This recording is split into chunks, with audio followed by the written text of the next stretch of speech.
day, and a second storm with even more potential to cool things down. Again, it'll be valley rain and mountain snow, but some cold air will come in on the back edge of this thing, so we could have a little bit of snow come down by Saturday morning in the valleys. KSL meteorologist Devin Mashuli says that's welcome news, as it's been so warm in the valley this week that temps at the base at Alta have been around 45 degrees during the day.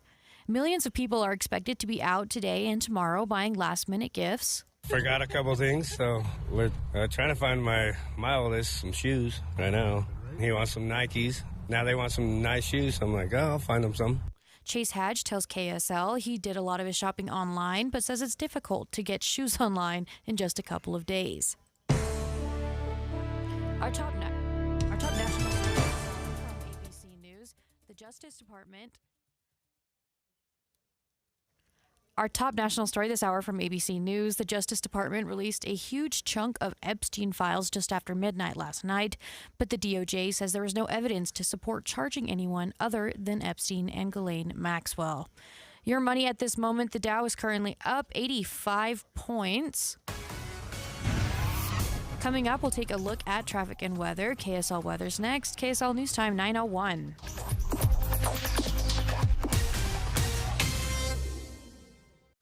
The sources where we get our news matters. When you listen to Utah's Morning News, we want you to feel the stories are important to you and trustworthy. This is Amanda Dixon. And I'm Andy Farnsworth. Join us weekday mornings on KSL News Radio. Be advised, this is your opportunity to save up to 40 to 80% on a hot tub or swim spa. This weekend only, Friday through Sunday, Mountain America Expo Center. Be advised, this is your opportunity to save up to 40 to 80% on a hot tub or swim spa. This weekend only, Friday through Sunday, Mountain America Expo Center. 18-month interest-free financing. Our factories have demanded we sell 1,000 hot tubs and swim spas this weekend. Mountain America Expo Center. Huge factory incentives, factory rebates, this weekend only. Mountain America Expo Center. We can remove your old hot tub. Free delivery of your new hot tub. Hot tub starting at $2,999. Mountain America Expo Center. Free delivery of your new hot tub. Just relax and enjoy. Mountain America Expo Center. Friday, 2 p.m. to 8 p.m. Saturday, 10 a.m. to 8 p.m. Sunday, 10 a.m. to 6 p.m. Free admission, free parking, free delivery. Mountain America Expo Center. Call 833-SPA-SALE or visit hottubandSwimSpaSale.com. I'm back to doing what I love and more, thanks to the Good Feet store. Does it feel like someone's stabbing a knife into your heel? Or does your lower back give you problems as the day goes on? The Good Feet store wants to help you like we helped Ann. Every time I stood up, pain just shot up my legs. Fortunately, I found the Good Feet store. I went to them after my doctor diagnosed me with plantar fasciitis. And now, thanks to the Good Feet store, I'm 100%. Wouldn't it be nice to get back to doing what you love, like Patrick did?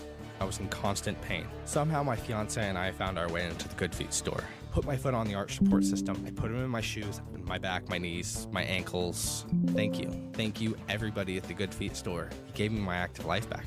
Learn more or schedule an appointment at goodfeet.com and come in and get your free personalized fitting at the Good Feet store. We have locations in Farmington, Riverton, and Sandy. Thanks to the Good Feet store. $5,000. That's the average amount of money people in the U.S. are now spending on gas in a year. $5,000. That's crazy. If you drive, you have to download Upside, the free app that gives you cash back every time you get gas. That's right. You can earn real cash back with Upside just by buying the gas you're already buying. You can literally start earning cash back today. I use Upside every time I fill up, and I've already made around $200-$300. You're putting gas in your car anyway. Why not get real cash back? If you like free money, download Upside. I'm saving the cash I earn from using Upside to help pay for a vacation later this year. Download the free Upside app now to earn cash back every time you buy gas. Use promo code BOOST25 to get an extra 25 cents per gallon on your first tank. You can cash out anytime right to your bank, PayPal, or a gift card for Amazon and other brands. Just download the free Upside app and use promo code BOOST25 for a 25 cents per gallon bonus on your first tank. That's code BOOST25 for a 25 cents per gallon bonus.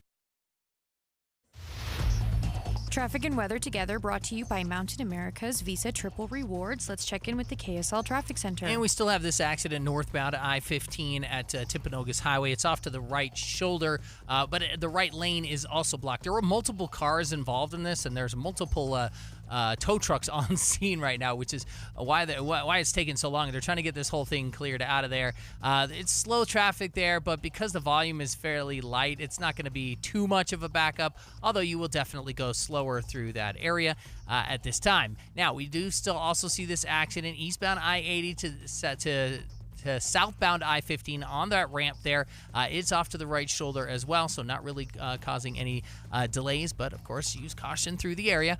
The rest of I-15 though is looking pretty fantastic through the Salt Lake Valley and Weber and Davis counties. No problems on I-15. The volume, as I said before, is light, and it's been that way all morning long. Things are looking really good. Your major feeders over to I-15 are also holding out strong, as are the other major highways. The rescue mission of Salt Lake restores lives of homeless people and hurting people by addressing the cause of homelessness and helping people return to work. Help Rescue Mission restore lives. Donate at rescuesaltlake.org. I'm Jason Jones in the KSL Traffic Center. Today will be the warmest day this week with highs in the 60s, and tomorrow you can expect more clouds before a storm rolls in on Wednesday. Right now it is 55 degrees and partly cloudy. I'm Alexandria Bonilla from the KSL Common Spirit Health Studios. Listen online at kslnewsradio.com. We're Utah's news, traffic, and weather station. The all-new Inside Sources. Your inside access to the people and policies shaping Utah's future. Here are Greg Skordas and Holly Richardson on KSL News Radio. I'm dreaming of a white. I don't know, Holly. It's maybe just a dream. Although we just heard from KSL Radio's Alexandria Bonilla, who said there's a chance that we're going to get some snow by Christmas Day. I don't know. Maybe at the tops of the mountain peaks. I don't think so in Utah. But look, one positive note about no snow is it makes travel easier. I have driven across the country with snow and ice on the road. It was terrifying. I hated it. So at least there's that. Yeah, I can say that one of the worst driving experiences I ever had in my life was southbound I-15 through Beaver County, when you couldn't see anything. Yeah. I mean, I couldn't even see the mileage mark. I didn't even know if I was on the road, but luckily I made it. So scary. Yesterday, just speaking of the weather, yesterday's low temperature was something like 59, which was a record high for the day. Yeah. I mean, it's incredible what's happening right now. And the ski resorts are just dying. I mean, they count on huge Christmas travel to get up there and ski. And I'm looking at the ski report, and the resort that has the most snow, I think Brighton has 30 inches. Some have like 10 or 12. And that's a very small amount, right? So yeah, that's nothing. We know that there's more than 122 million Americans who are expected to travel between Christmas and New Year's, and that could be another record-breaking year-end holiday travel period. It's 2.2% more than last year, and I think we've been lucky to see gas prices drop recently. So I think they're down to 2021 levels, maybe. Yeah, it is safer to drive when you don't have snow on the road, and so maybe if you're going to be on the highway this next couple days, it's a good time to travel. Probably even flying is better when it's not, ice and snow all over the aircraft. Yeah. I've been in an I've been in an airplane where they de-iced it in the U.S. Great, not worried at all. Also been in an airplane where they de-iced it in Russia and Moscow. I was terrified. Yeah, but I didn't die, so that was good.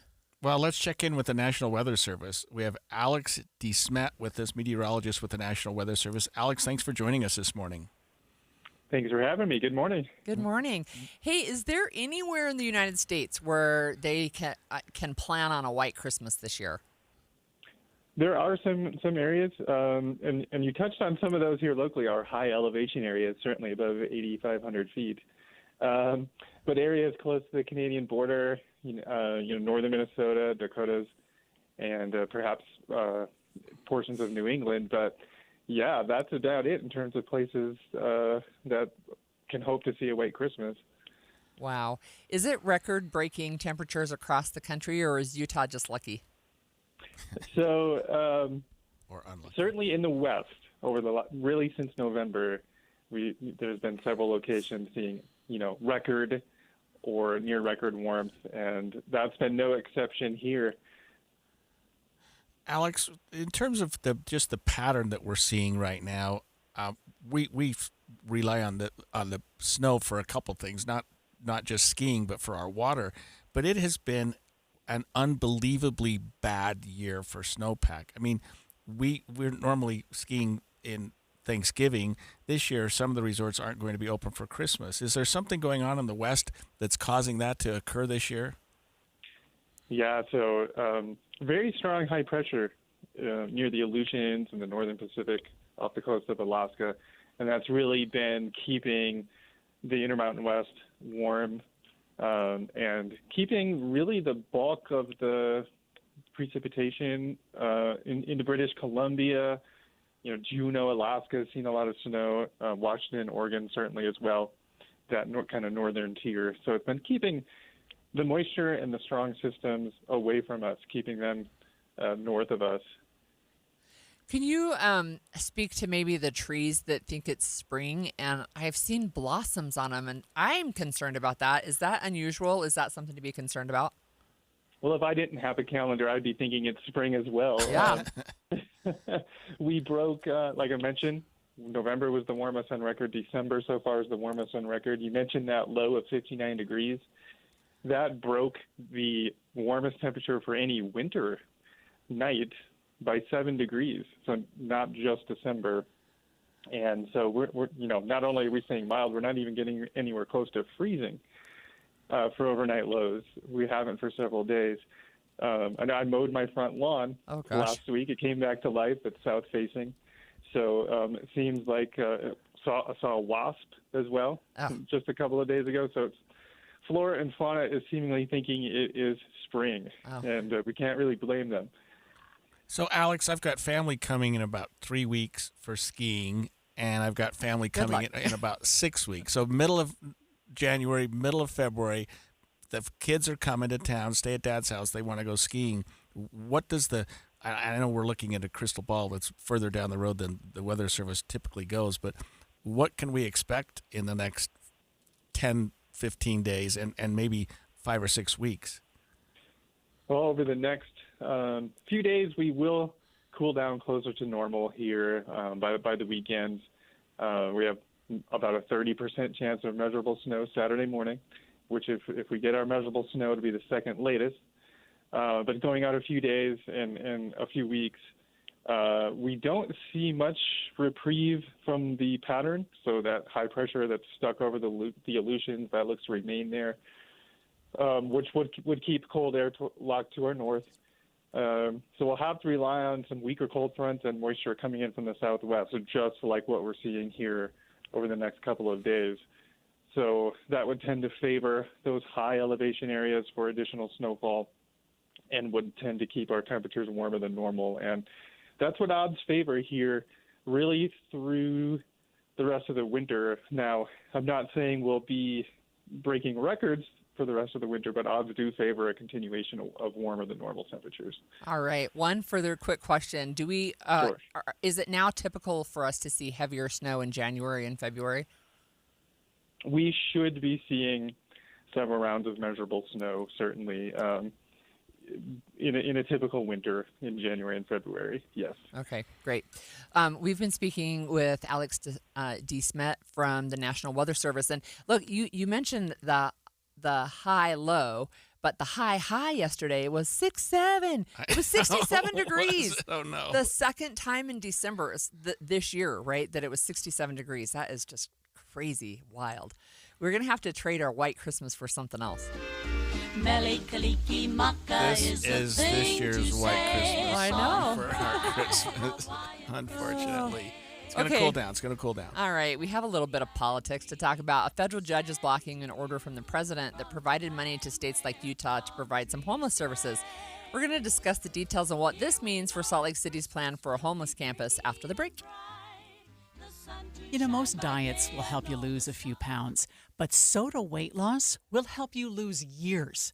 I lost 37 pounds on the Soda weight loss program 3 years ago, and I feel younger than I've felt in decades. And it's not because of how I look, it's because of how I feel. But you do look younger, Thank too. you. I let go of 70 pounds in 5 months, and then I looked at the before and after pictures of myself and was like, wow.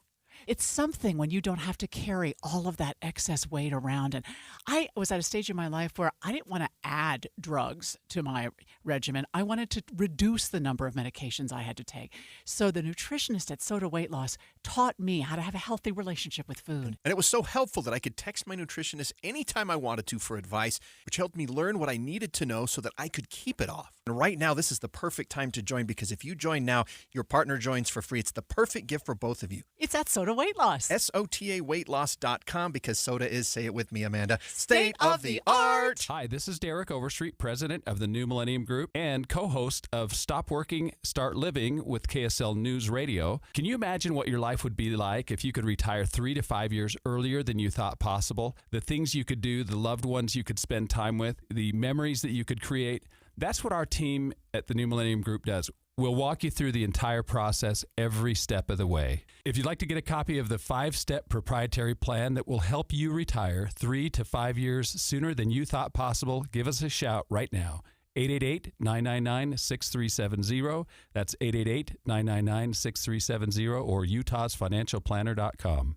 Listen, most of our listeners right now have a tax problem, not a money problem. There's not enough money in Social Security Medicare as it is. Let us show you how you can significantly reduce your taxes. That's 888-999-6370.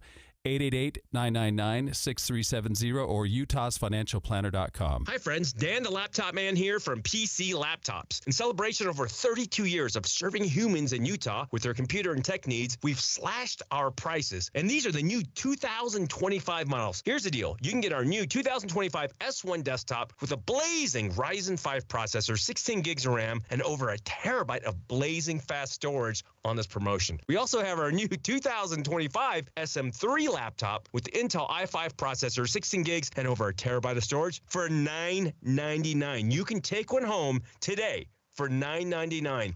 And you also get the peace of mind of our lifetime service warranty. We also have 12 months special financing available, and they start as low as $29 a month. But hurry in, because supplies are limited. Because at PC Laptops, we love you. PCLaptops.com. Take home a blazing fast 2025 model desktop or laptop for $999 at PCLaptops.com. Getting more as a MyLowe's Pro Rewards member is easier than ever with the Lowe's app. Download it today and earn 500 points the first time you log in. Plus, your digital wallet helps you scan, save, earn, and access what you need to manage it all in one place. Download the Lowe's app and take advantage of your Pro benefits today. Lowe's, we help, you save. Valid 12/1/25 through 1/7/26. Offer valid for first login per organization only. Loyalty program subject to terms and conditions. Additional restrictions apply. Visit Lowe's.com/terms for more details. Subject to change. This new year, get started on your next success with University of Maryland Global Campus. An accredited state university, UMGC offers online and hybrid classes, along with more than 135 skills-based degrees and certificates in fields like business, cybersecurity, healthcare, and more. Gain the skills you need to achieve your career goals. Apply now and save with no application fee. Classes start January 7th. Learn more at umgc.edu. Certified to operate in Virginia by Chev. Join the KSL Real Estate Show at a special time this Saturday, 7 a.m. before the Greenhouse Show. The latest on Wasatch Front real estate. This Saturday morning from 7 to 8. Hi, it's Tori DeVito. In every family, small conversations can make a big impact. I grew up on tour with my parents. Kind of different, but we bonded over music just like other families do over sports, camping, or other interests. And we talked. Little everyday conversations from silly to serious that built a foundation over time. Honest conversations, like when my dad shared his experiences as an alcoholic. Your honesty about that part of your life gave me a sense of integrity that I wanted to uphold in my own life. And I was so grateful that you and Mom had become these sober, stable people who were always there for me. I wanted you to know from someone who's been in recovery more than 30 years now that hard work is what creates success, not alcohol or other drugs, whether it's music or anything else. I said it a lot, and I'm glad you took it to heart. Talk, they hear you. For more information about talking with your kids about underage use of alcohol and other drugs, visit underagedrinking.samhsa.gov. The average text takes your eyes off the road for about 5 seconds. At highway speeds, that's enough time to travel the length of a football field. Stop texts, stopwrecks.org. Brought to you by the National Highway Traffic Safety Administration and the Ad Council. and expanded inside sources. Well, we're learning this morning that a federal judge is blocking an executive order from the president that he had set aside money for states like Utah to provide homeless services. Money had been previously set aside, if I recall, Holly, by the legislature for it was specifically designated to housing and for federal government to provide housing. The president issued an executive order, and I'm probably stating this wrong, that gave some of that money to the states to deal with. And in fact, the state of Utah actually jumped on that bandwagon. It was shifting what the money went towards. So they're moving away from a housing first policy to a different approach. And luckily, we have with us Brigham Tomko from the Deseret News to break down what this impact might have on the state. What impact this executive order might have on the state's plan for their big new homeless campus that they're talking about. And this was a verbal order, so how binding? I don't mean how binding. How long might this be in effect?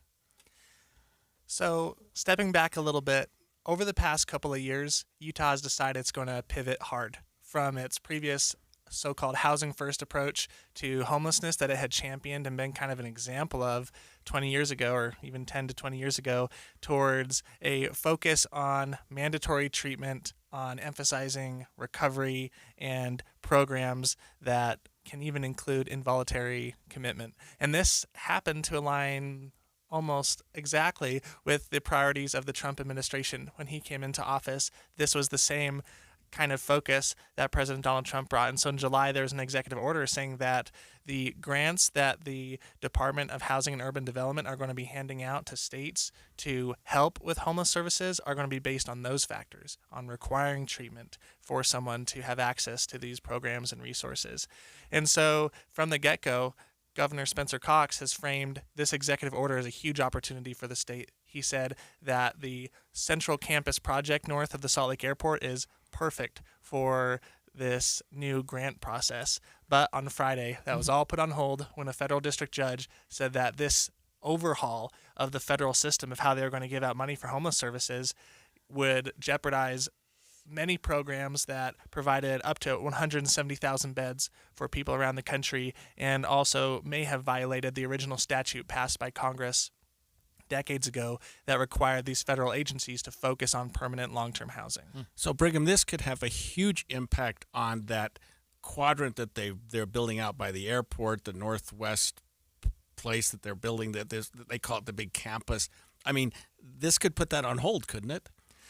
Yeah, so something that Governor Cox and those like incoming housing advisor Tyler Clancy have emphasized is that this is going to be expensive, and that if the state really wants to do it like it's been done in Florida, Texas, and Nevada, they have to be willing to put their money where their mouth is. And so they're saying at least another $25 million from the legislature next year to finish construction. Overall, that could be $75 million just in construction costs, with an additional $20 million a year from the legislature to fund it. But that's still 10 to 15 million short of what they're going to need in annual operation funding. And so they were really relying on this federal government grant program to help cover the rest of the costs, as well as municipalities and private donors. But Governor Cox continually framed this as something that they would need federal help on. So this could really change their calculus of how they're going to get the money for that campus. So I'm looking at an article. Yeah, you wrote an article for the Deseret News. I'm also looking at an article from NPR that says the judge, when she issued this basically a preliminary injunction, she just said that rapid switch from HUD just caused chaos, right? And she wasn't really sure why they wanted to dramatically shift so quickly. And she said, this is the judge saying the timing seems to be strategic. The constant churn and chaos seems to be the point. So, I mean, she was pretty pointed. And this is nearly $4 billion in federal funding. So it's a big chunk of change, and it did represent a drastic change from the kind of emphasis that federal homelessness policy had taken, particularly since 2013, when HUD, or the Department of Housing and Urban Development, adopted a housing first approach, which emphasizes these long-term permanent housing units that have low barrier to entry, which means you don't need to be sober to live there. Mm-hmm. There's not as much of a focus on requiring that kind of treatment. So we're going back theoretically to the Housing First idea, because the judge has flipped over the president's executive order. And so what does that look like? I mean, I think you just explained it a little bit, but that's federal funding for Housing First, like you say, HUD, correct? Yeah, so this would be back to the status quo. Right. And there are good arguments on both sides of the Housing First debate. Although I have done reporting in the past talking to folks in California who run these big treatment centers, and they say that over the last decade, as the focus from the federal government has become increasingly Housing First, that they've lost federal dollars just because they have requirements, so they have expectations that have helped a large number of people work towards self-reliance. And something that people might point to as far as undermining Housing First as a philosophy is in California, where they've kind of really adopted that approach statewide. They've invested over the last 5 years $30 billion in homeless services, and the number of people living on the streets has increased by 30,000. Wow. So it seems to not have helped in any sort of sustainable way. So tell me if you know. It sounds to me like the judge, part of what her injunction it was just too fast, right, to make this turn so quickly as we're heading into winter. And is this something then that can be revisited in the future? Because I think I would expect a shift under a different administration, especially if you've got people saying, look, this is a whole states' rights issue. We're going to do what's best in our state, and we've tried the Housing First. It hasn't worked as well in Utah as we had hoped, and so we're going to try and do something else. Do you think that there's going to be maybe just a temporary stay on this year's funding, but we can see a shift in policy moving forward? Yeah, so I'm sure that the administration will appeal this, and they've promised to continue to revise this program and the way that these grants are handed out. But it seems like the funding for this upcoming fiscal year, it may be doled out in the same way that it was in past years. And so that could mean that for 2026, lawmakers aren't going to be able to count on federal funding here in Utah for this campus project. It's interesting because you interviewed Bill Tibbetts from the executive director of Crossroads Urban Center at Brigham, and he seemed to be saying time out on the campus. Like, if I read it correctly, he's like, don't do anything further until we get this figured out, which would be, I mean, they've already broken ground out there, haven't they? Yeah, and I think the major concern from those like Bill Tibbetts who work in this space, in the nonprofit space, is that as they've been lobbying the legislature for years to increase funding for this dispersed service center model that they have in Salt Lake County, where you have all these different homeless shelters with different resources, their argument is that these resource centers haven't been fully funded yet. They've been around for 5+ years, and they've never gotten the funding they need to make them successful. And their worry is that as the focus from state lawmakers and the governor and Tyler Clancy is increasingly on the central campus, that will crowd out funding for these other programs that they've been lobbying for years. Yeah, interesting. So just really quickly, what was the lawsuit? So the lawsuit was led by 20+ mostly Democratic-led states and municipalities, and also nonprofit groups, which are nonpartisan. And their argument was that without this funding, 170,000 beds for those experiencing homelessness could be put at risk because they depend on these Continuum of Care dollars, which is a federal program that's existed for about 40 years and that focuses on helping to backfill some of those needs around the country as far as providing long-term beds. Right, and that in conjunction with that, the president's executive order exceeded his authority, and so you've got to go back to what the money was designated for in the first place, which is exactly what you just talked about, the HUD, the beds, instead of what the president thinks the state should be doing. I think this gets at a fundamental debate that we'll have to continue to watch unfold through the Trump administration, which is how much is Congress willing to prescribe federal agencies in their actions and how they enforce the law, and how much are these executive agencies going to push the envelope as far as how they want to enforce the law, and implement Trump's vision. That was Brigham Tomko, Deseret News reporter, joining us in studio. Thanks, Brigham. When we come back after the break, we are going to stay with the courts and talk about the U.S. Supreme Court. Last year's session was big. We had a lot of big decisions that came out as recently as June or July. This year's session promises to be even bigger. We're going to talk with the managing editor of SCOTUS blog to recap some of the biggest cases we'll be hearing. Stay with us. 9:30 at KSL News Radio. I'm Alexandria Bonilla. KSL's top story this hour: one person has died and 3 others are injured after a suspected drunk driver plowed into a crowd of people waiting to watch a Christmas parade in the Navajo Nation. KSL News Radio's Brianna Willis reports. It was just after 5 p.m. last night when Navajo Nation police say a suspected drunk driver ran into the crowd, injuring 3 and killing 1. The community had gathered to watch the Kayenta Christmas night parade in Arizona. The driver has been arrested. The FBI and Navajo Department of Criminal Investigation joins the Navajo Police Department investigating. The Navajo Nation president released a statement saying they are deeply saddened by such a tragic event that happened at a gathering intended to bring unity and joy. And our top story this hour from ABC News: the UN Security Council will meet to discuss Venezuela. Russia and China have already pledged support to the Maduro regime, despite President Trump's threats to cut off Venezuela's oil revenues. We'll end up getting it. A U.S. official telling ABC News the tanker, called Bella One, was not carrying cargo and was on its way to pick up oil when the U.S. tried to board. This is the 3rd time in less than 2 weeks that the U.S. has targeted oil tankers. Now Trump says the U.S. will be keeping the seized oil and vessels. Maybe we'll use it in the strategic reserves. We're keeping it. We're keeping the ships also. Critics say the president is pushing the U.S. toward another war, arguing he's breaking a key campaign promise to keep America out of foreign conflicts. That's ABC's Selena Wang reporting. Your money at this moment. Currently, the Dow is up 55 points. The S&P 500 is up 14. Coming up, we'll take a look at the weather. KSL weather. Traffic is next. KSL News Time, 9:32. Mornings are for recharging. And they're for starting your day right. We volunteer to join you in the car. Get news and weather at 102.7 FM during the most important part of your day. Andy and Amanda, each morning between 5 and 9 on KSL News Radio. Utah is one of the best places to live, work, and raise a family. But for many Utahns, the dream of owning a home is slipping away. Home prices have risen faster than incomes, and families are spending nearly 2/3 of what they earn just to keep a roof overhead. From young graduates to grandparents, everyone is feeling the squeeze.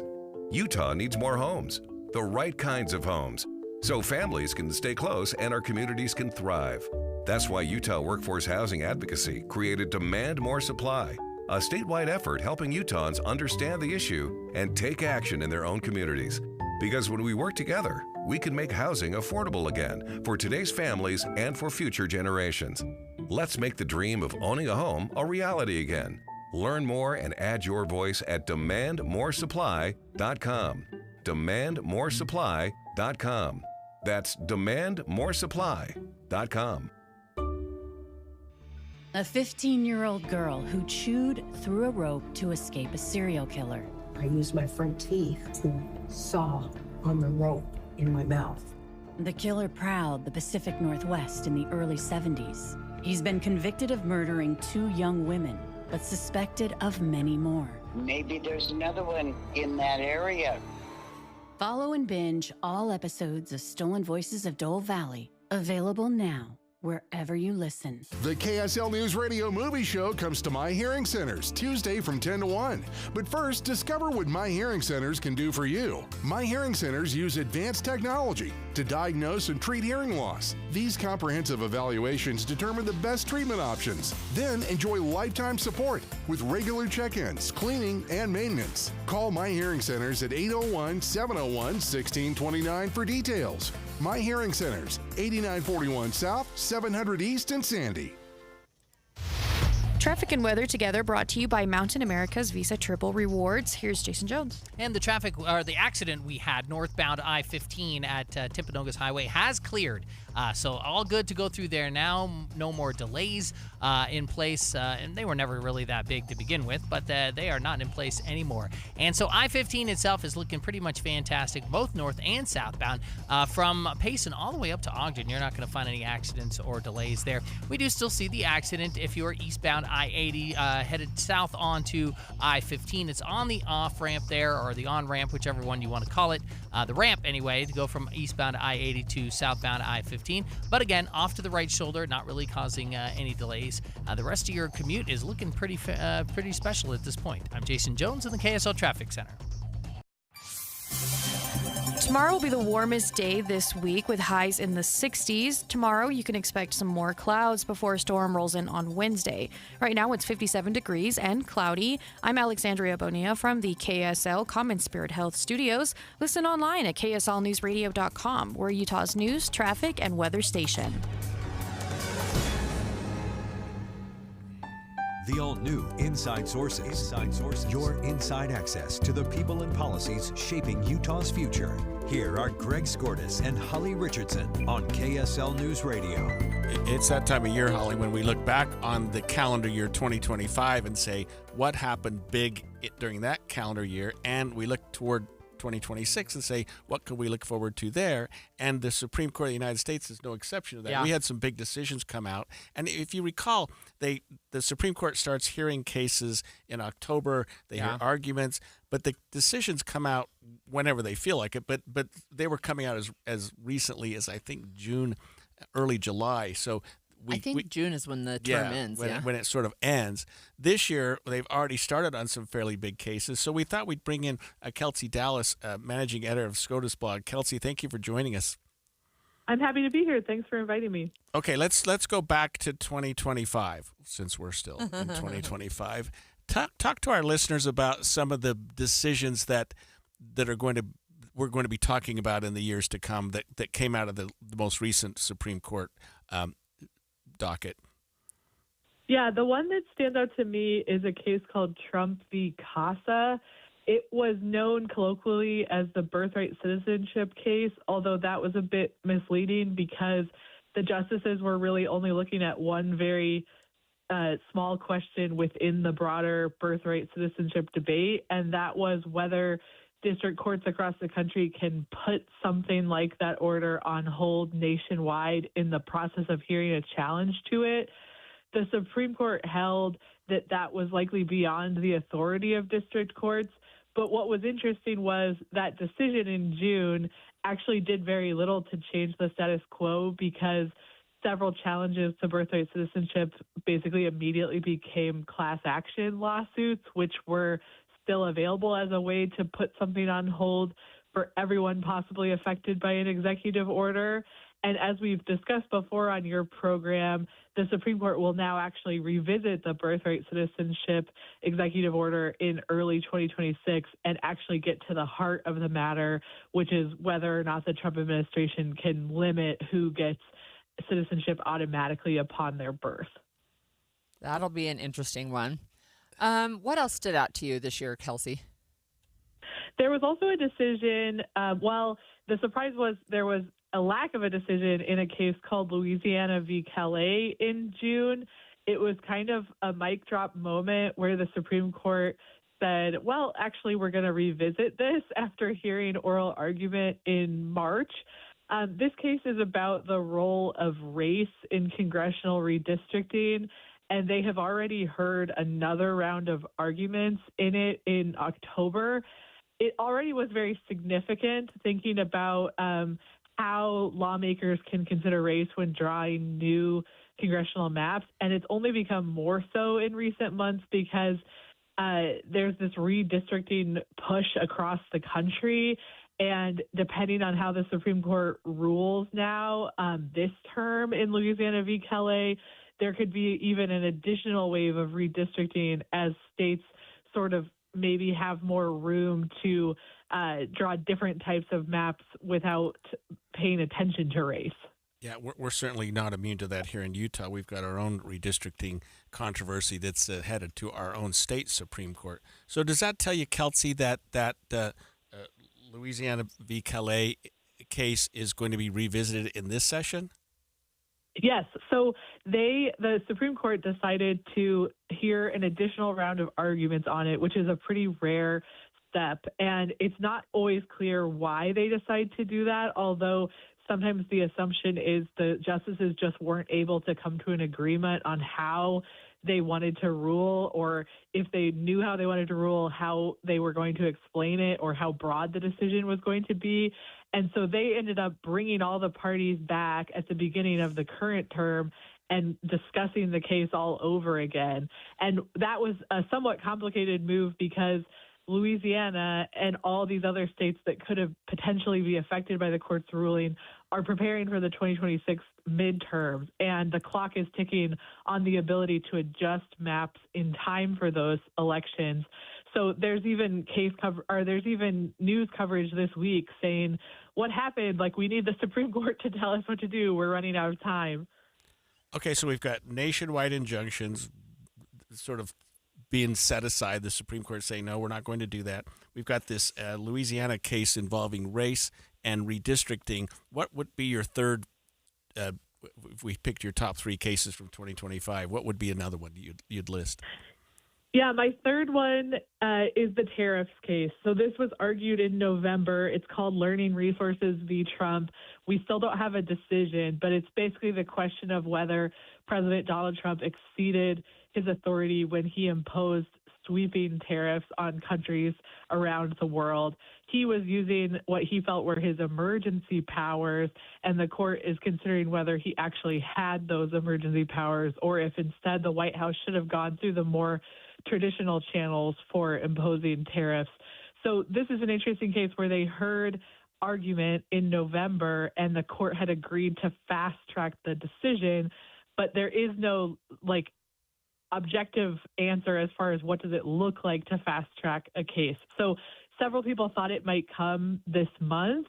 Now it seems like maybe January at the earliest, but it's all very mysterious when the Supreme Court is going to answer this question about tariffs. So in answering the question about tariffs, Kelsey, could the Supreme Court also give us some indication as to where they are with these constant executive orders that are coming out? Because that was tariffs seems to be part of an executive order. And I guess I'm not phrasing my question very well, but could the Supreme Court's decision in that case have further implications in terms of limiting executive orders in general? Well, I would put it in terms of executive power, which is certainly related to executive orders. This also ties into what we were talking about with that universal injunction case. Right. There's a broader debate happening here, which is how much authority does the president have essentially to act alone? And does that power look different in the context of making policy versus making appointments? So there's this whole other line of cases about the officials who lead various federal agencies. And the justices have reflected on this in public comment and said they're in this situation where even before Trump was in office, they were facing more and more questions about executive power because as Congress locks up and kind of fails to make meaningful progress on various policy proposals, the executive branch has done more and more and more and tested the limits of executive power. And that's really all coming to a head right now. So, Kelsey, I'm wondering, we only have about a minute left, but I'm wondering if there was anything that surprised you in 2025. Well, it's really surprising that the Supreme Court is basically a year-round operation right now. That might sound silly because, of course, most of us have jobs that we work year-round, but the Supreme Court typically operated more like a school teacher in the sense that they had their term and then they were able to take a summer break. But with these new questions coming up about executive orders, about emergency actions from the White House, they were having to do unexpected orders throughout the summer, stay in close contact with each other, the justices, to be able to stay on top of emergency requests. And it's leading to some friction. It's like everybody kind of needs a break. And maybe they're getting one right now during Christmas break. Really short final question, Kelsey. Is birthright citizenship going to be heard in this session? Yes, so it should be heard, I believe, in March or April. So we will hear those arguments this spring and then likely have a decision by the end of June. Wow. Okay. Thanks, Kelsey. That was Kelsey Dallas, managing editor of SCOTUS blog. Look, when we come back, I love this story. It was sent to us by one of our listeners about their aunt who made hats for all of her first graders. Oh, yes. We're going to talk to her, the teacher who made hats for her first graders, when we come back after this break.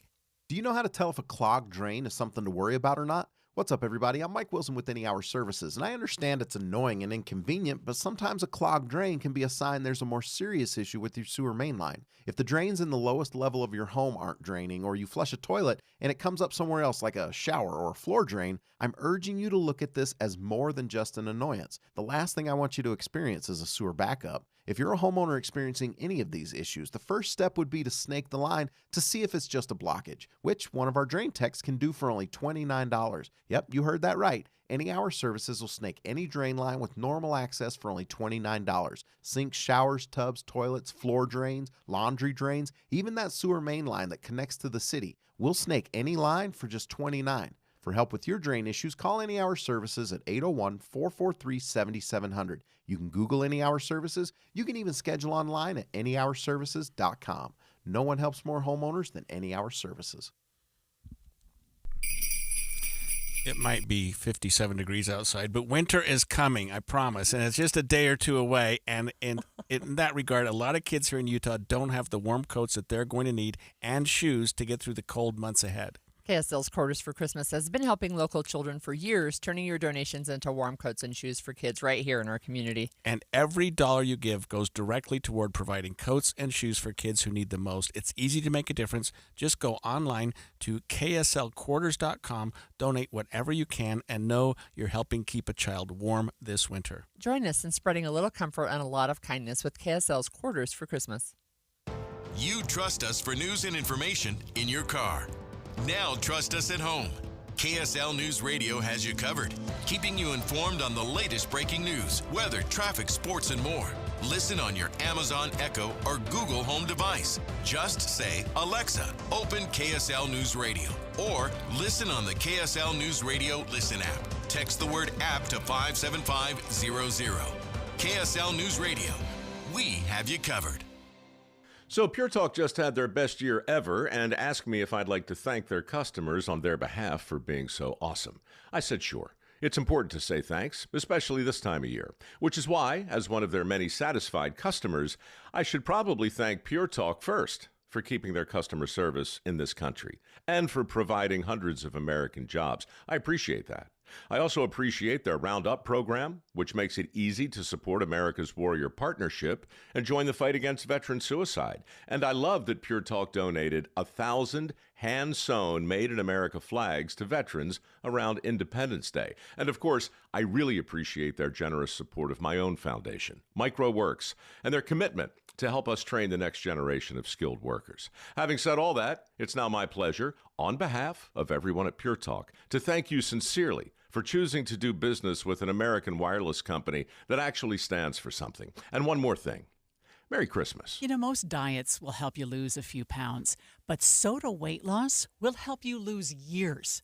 I lost 37 pounds on the Soda Weight Loss program 3 years ago, and I feel younger than I've felt in decades. And it's not because of how I look, it's because of how I feel. But you do look younger, Thank too. you. I let go of 70 pounds in 5 months, and then I looked at the before and after pictures of myself and was like, wow. It's something when you don't have to carry all of that excess weight around. And I was at a stage in my life where I didn't want to add drugs to my regimen. I wanted to reduce the number of medications I had to take.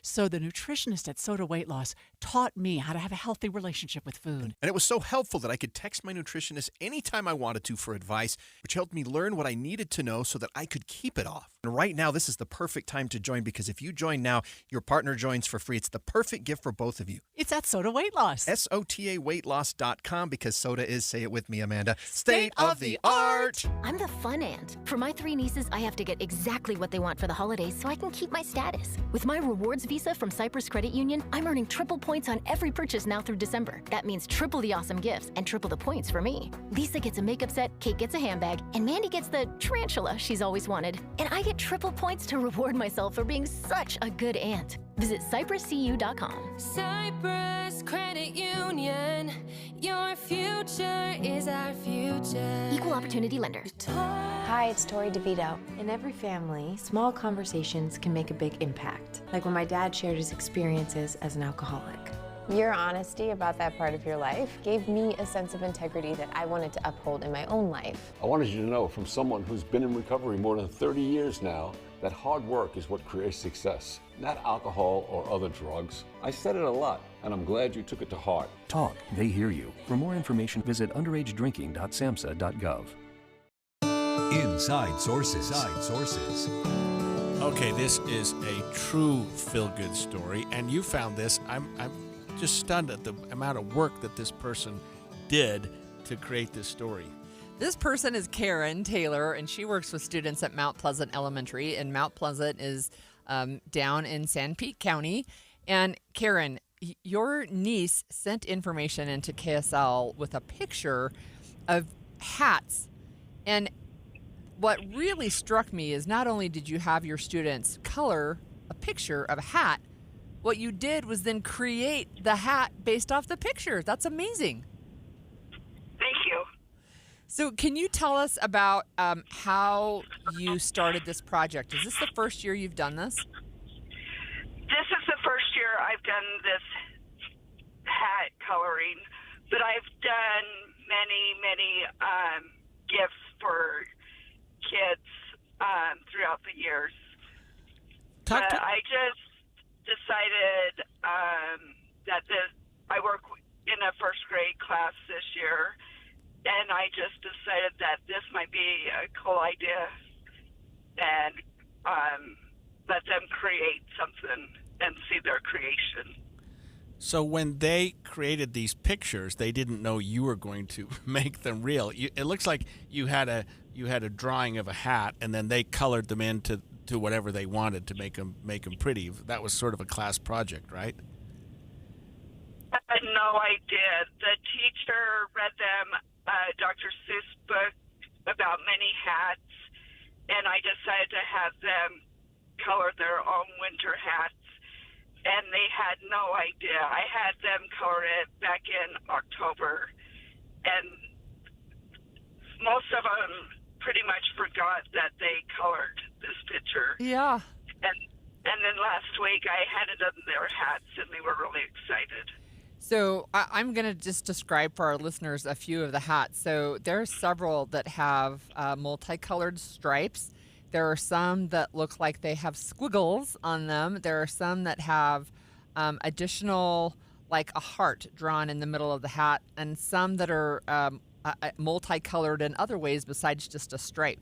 And then you turned all of those into an actual physical hat. Did you knit these? Did you crochet these? How did you make these?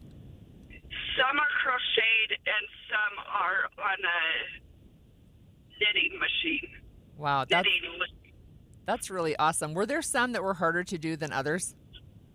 Yes, there's one on the top left corner that someone drew a hat with stick figures. That was one of the hardest ones, but I stitched it by hand, a house and a person.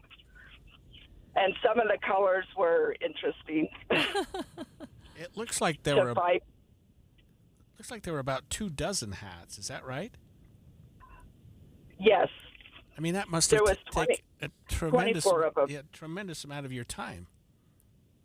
Yes. I did them at night after work, just when I settled down at night. Wow. How long did each hat take you, or did it just vary depending on the design?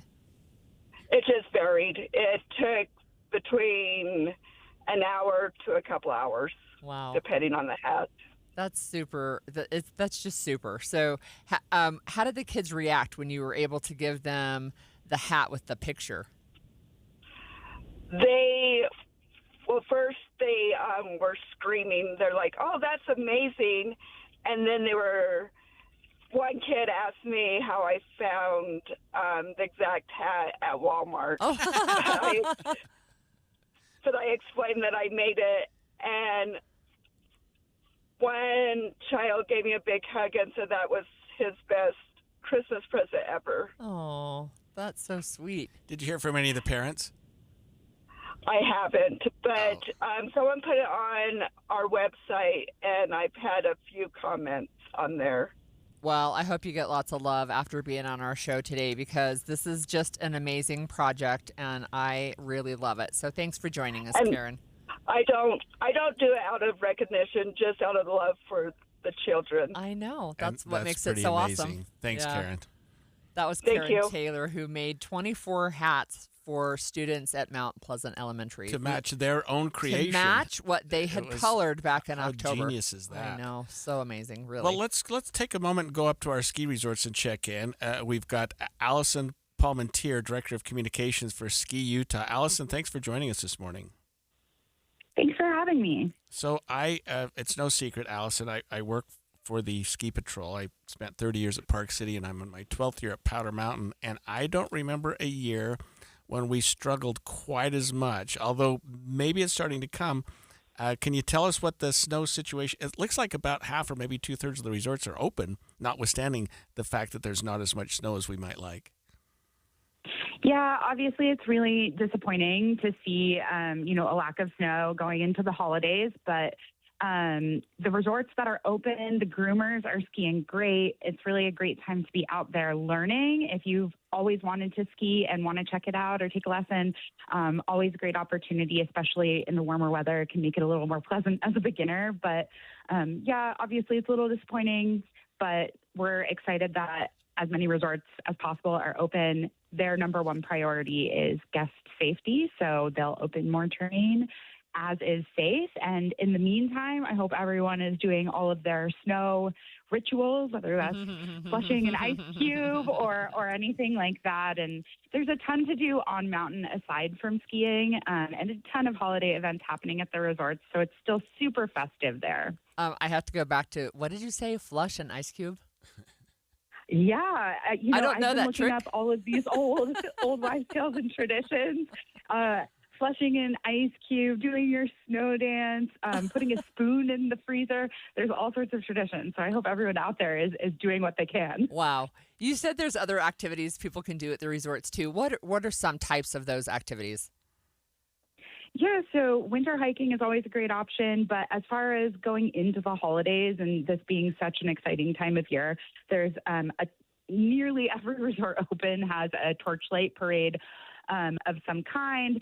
Santa will ride a lift into town in Park City, all sorts of music and bass activations, and also opera is always a great option. We have great opera spots here in Utah, so there's just a ton to do. And skiutah.com, we have a great list of all the events compiled if you want to head to the resorts. And, sometimes I even like to go to like some of the base lodges and just hang out with a book by the fire. I think that's really nice this time of year.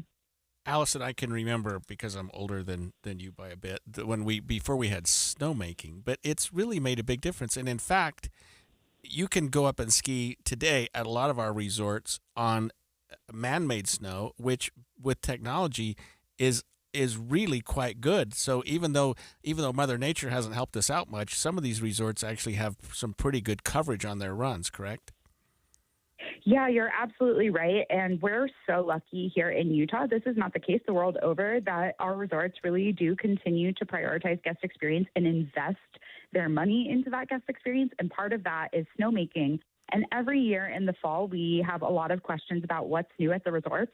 And sometimes, especially the past couple of years, while we have had a lot of terrain openings, some resorts have just, year after year, they'll say, we've invested in snowmaking, we've invested in our grooming equipment, we've replaced a cat. And this is the year that all of that is really, truly paying off. I can think of a great example. I was skiing Park City Mountain yesterday, and they invested on snowmaking on the run Another World. And you could totally see it made a huge difference and allowed them to open up more terrain early. So the snowmaking is pretty technologically advanced, and especially some of the newer technology that we've seen come out the past few years. So, but again, like I said, guest safety is really the number one concern. So making sure that the runs are safe to ski on and that everyone is going to stay safe on the runs is the number one priority here. And our resorts really do a good job with that. Thank you so much, Allison. That was Allison Palmentier, Director of Communications with Ski Utah. And it is coming. I mean, the resorts are open. The runs that I've Cross seen your fingers, that are man. open have been good. People are enjoying the skiing, and it's going to get better and better over the days and weeks to come. We are going to go back to this presidential order being blocked by a federal judge that provided money for states for homeless services. That ruling could jeopardize Utah's centralized homeless campus. We're going to talk with a homeless coordinator when we come back. KSL FM Midvale. KSL Salt Lake City. From the KSL Common Spirit Health Studios, this is KSL News Radio. Utah's news, traffic, and weather station. Lock at KSL News Radio. I'm Cameron Elliott. KSL's top story this hour, relief could be on the way for Utah's ski resorts. With valley rain and mountain snow coming in for Christmas Eve and Christmas Day, and a second storm with even more potential to cool things down. Again, it'll be valley rain and mountain snow, but some cold air will come in on the back edge of this thing, so we could have a little bit of snow come down by Saturday morning in the valleys. KSL meteorologist Devin Mashuli says that that's welcome news, as it's been so warm in the valley this week that temps at the base of Alta have been around 45 degrees during the day. We're just getting word from Vernal Police that a 3-year-old has died and that the child's caretaker is now being accused of child abuse homicide. Angela Akutrup has been booked into the Uinta County Jail after the medical examiner's office ruled the death a homicide. We will pass along more details as we get them. Our top story, national story this hour from ABC News. The Justice Department released a huge chunk of Epstein files just after midnight last night, but the DOJ says there was no evidence to support charging anyone other than Epstein and Ghislaine Maxwell. Your money at this moment, the Dow is up 73 points. Coming up, it is slightly rainy in the valley today. We're going to take a look at that next with KSL weather and traffic. KSL News Time, 10:01.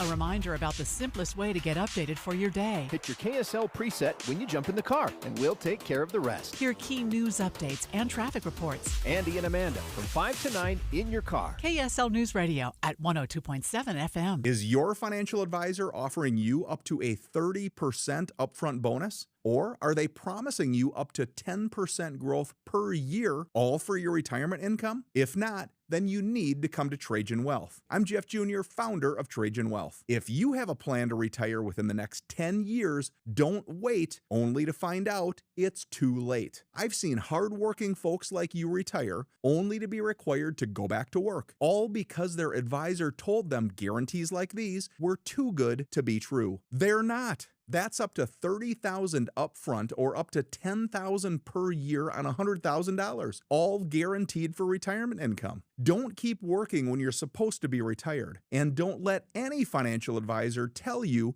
it's too good to be true. Call Trajan today, 801-207-9900. That's 801-207-9900. Annuities, non-advisory products. DBA Trajan Wealth Insurance Solutions. Additional disclosures at trajanwealth.com. Be advised, this is your opportunity to save up to 40 to 80% on a hot tub or swim spa. This weekend only, Friday through Sunday, Mountain America Expo Center. Be advised, this is your opportunity to save up to 40 to 80% on a hot tub or swim spa. This weekend only, Friday through Sunday, Mountain America Expo Center. 18-month interest-free financing. Our factories have demanded we sell 1,000 hot tubs and swim spas this weekend. Mountain America Expo Center. Huge factory incentives, factory rebates, this weekend only. Mountain America Expo Center. We can remove your old hot tub. Free delivery of your new hot tub. Hot tub starting at $2,999. Mountain America Expo Center. Free delivery of your new hot tub. Just relax and enjoy. Mountain America Expo Center. Friday, 2 p.m. to 8 p.m. Saturday, 10 a.m. to 8 p.m. Sunday, 10 a.m. to 6 p.m. Free admission, free parking, free delivery. Mountain America Expo Center. Call 833-SPA-SALE or visit hottubandSwimSpaSale.com. Rescue, redemption, recovery, re-entry. That's what happens at the Rescue Mission of Salt Lake City. My name's India. My name is Kelly. So I was a heroin addict. I was living in my car. Then I decided it was time that I got help. You don't know what to expect. The Rescue Mission of Salt Lake does not accept any federal, state, or city funding. Everything is wholly supported through your generous tax-deductible contributions, along with donations of our friends and supporters. You have a bed, you have a shower. We get everything that we need. 87% of every dollar goes to the Rescue Mission services. The other 13%, hard costs to run the mission building itself. Like I have that hope now. Thank goodness. From the recovery program to a place to lay your head at night, and meals served every morning, afternoon, and evening all year long, as well as food boxes for families in need. The Rescue Mission needs our help. Like a new life, that newfound hope. That's what I'm grateful for. Find out how at rescuesaltlake.org. Traffic and weather together brought to you by Mountain America Visa Triple Rewards. Here's Jason Jones. And we had a police slowdown southbound I-15 into Springville, but the police slowdown has gone. However, in the middle of that police slowdown, all of a sudden there became a disabled vehicle. It was blocking two of the left lanes there for a few minutes, or for a minute or two, I guess I should say. And then finally UHP pushed it over to the side there. So it's now on the left shoulder along with the UHP vehicle, but so not blocking traffic, but it is slow in that area. They must have just got that car started because I'm watching them drive off even as we speak. Anyway, the slowing there, we expect that to dissipate here in the next little bit because the volume just remains light on I-15. Not a lot of people on the roads today, and especially on the southbound side there. However, for the next minute or so, it's going to be a little bit slow. Otherwise, the only other problem spot we got is a little bit heavy if you are on eastbound on Pioneer Crossing at Mill Pond Road, headed over towards I-15. The Good Feet store, supporting you with comfort no matter what the day brings. Find the location nearest you at goodfeet.com. I'm Jason Jones in the KSL Traffic Center. We should hit a high of 64 today in Salt Lake City. The record warm weather continues through Christmas, even with some scattered rain showers that start Christmas Eve and continue through Friday. Right now, it's about 48 degrees and partly cloudy. I'm Cameron Elliott from the KSL Common Spirit Health Studios. Listen online at kslnewsradio.com. We're Utah's news, traffic, and weather station. The all-new Inside Sources. Your inside access to the people and policies shaping Utah's future. Here are Greg Skordas and Holly Richardson on KSL News Radio.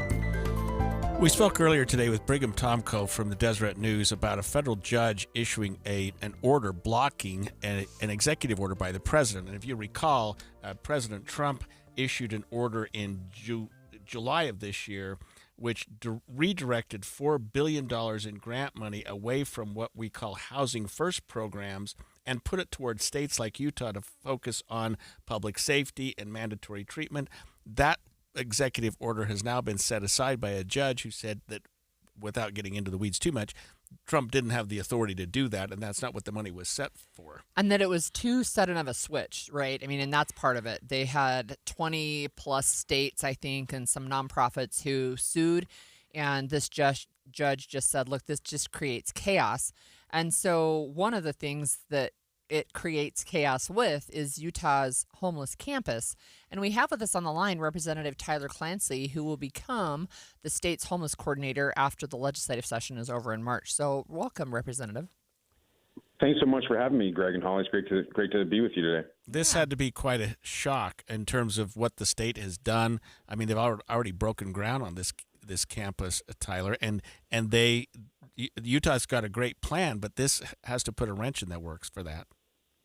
Well, something I think that's interesting, too, is that the NOFO, or the Notice of Funding that was blocked, it actually didn't redirect any funding to law enforcement or mandatory treatment. It actually shifted it to what's called transitional housing. And so this is I think the main difference where philosophically, where more, conservatives or more liberals may have differences, is that transitional housing has program engagement. It has services, you have to engage in kind of this programming to keep your lease.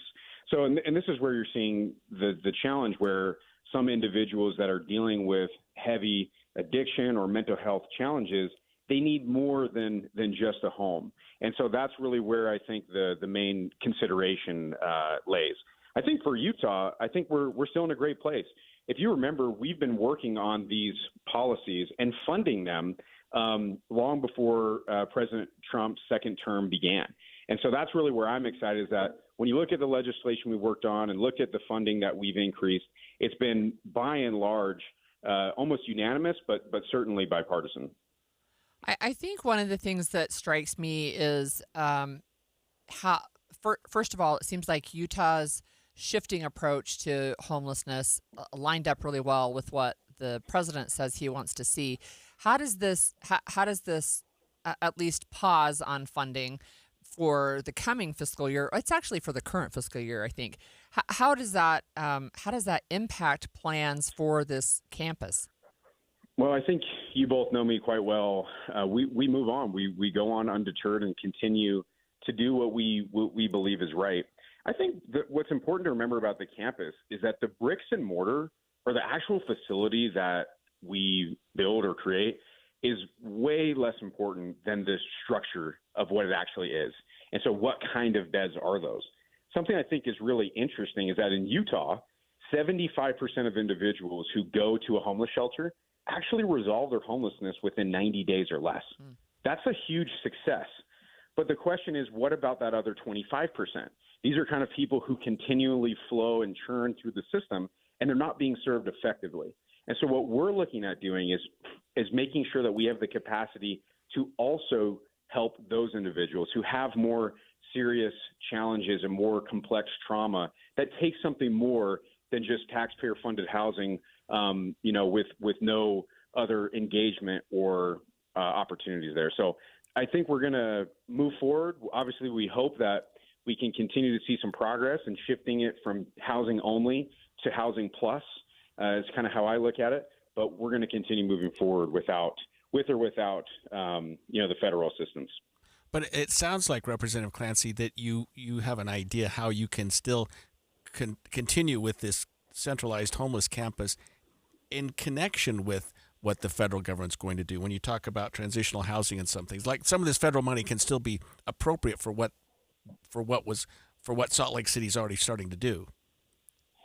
Certainly, and that's the good news, right? Is that I think particularly in the media environment, we're always trying to get both sides, and so it kind of presents it as a 50-50 issue.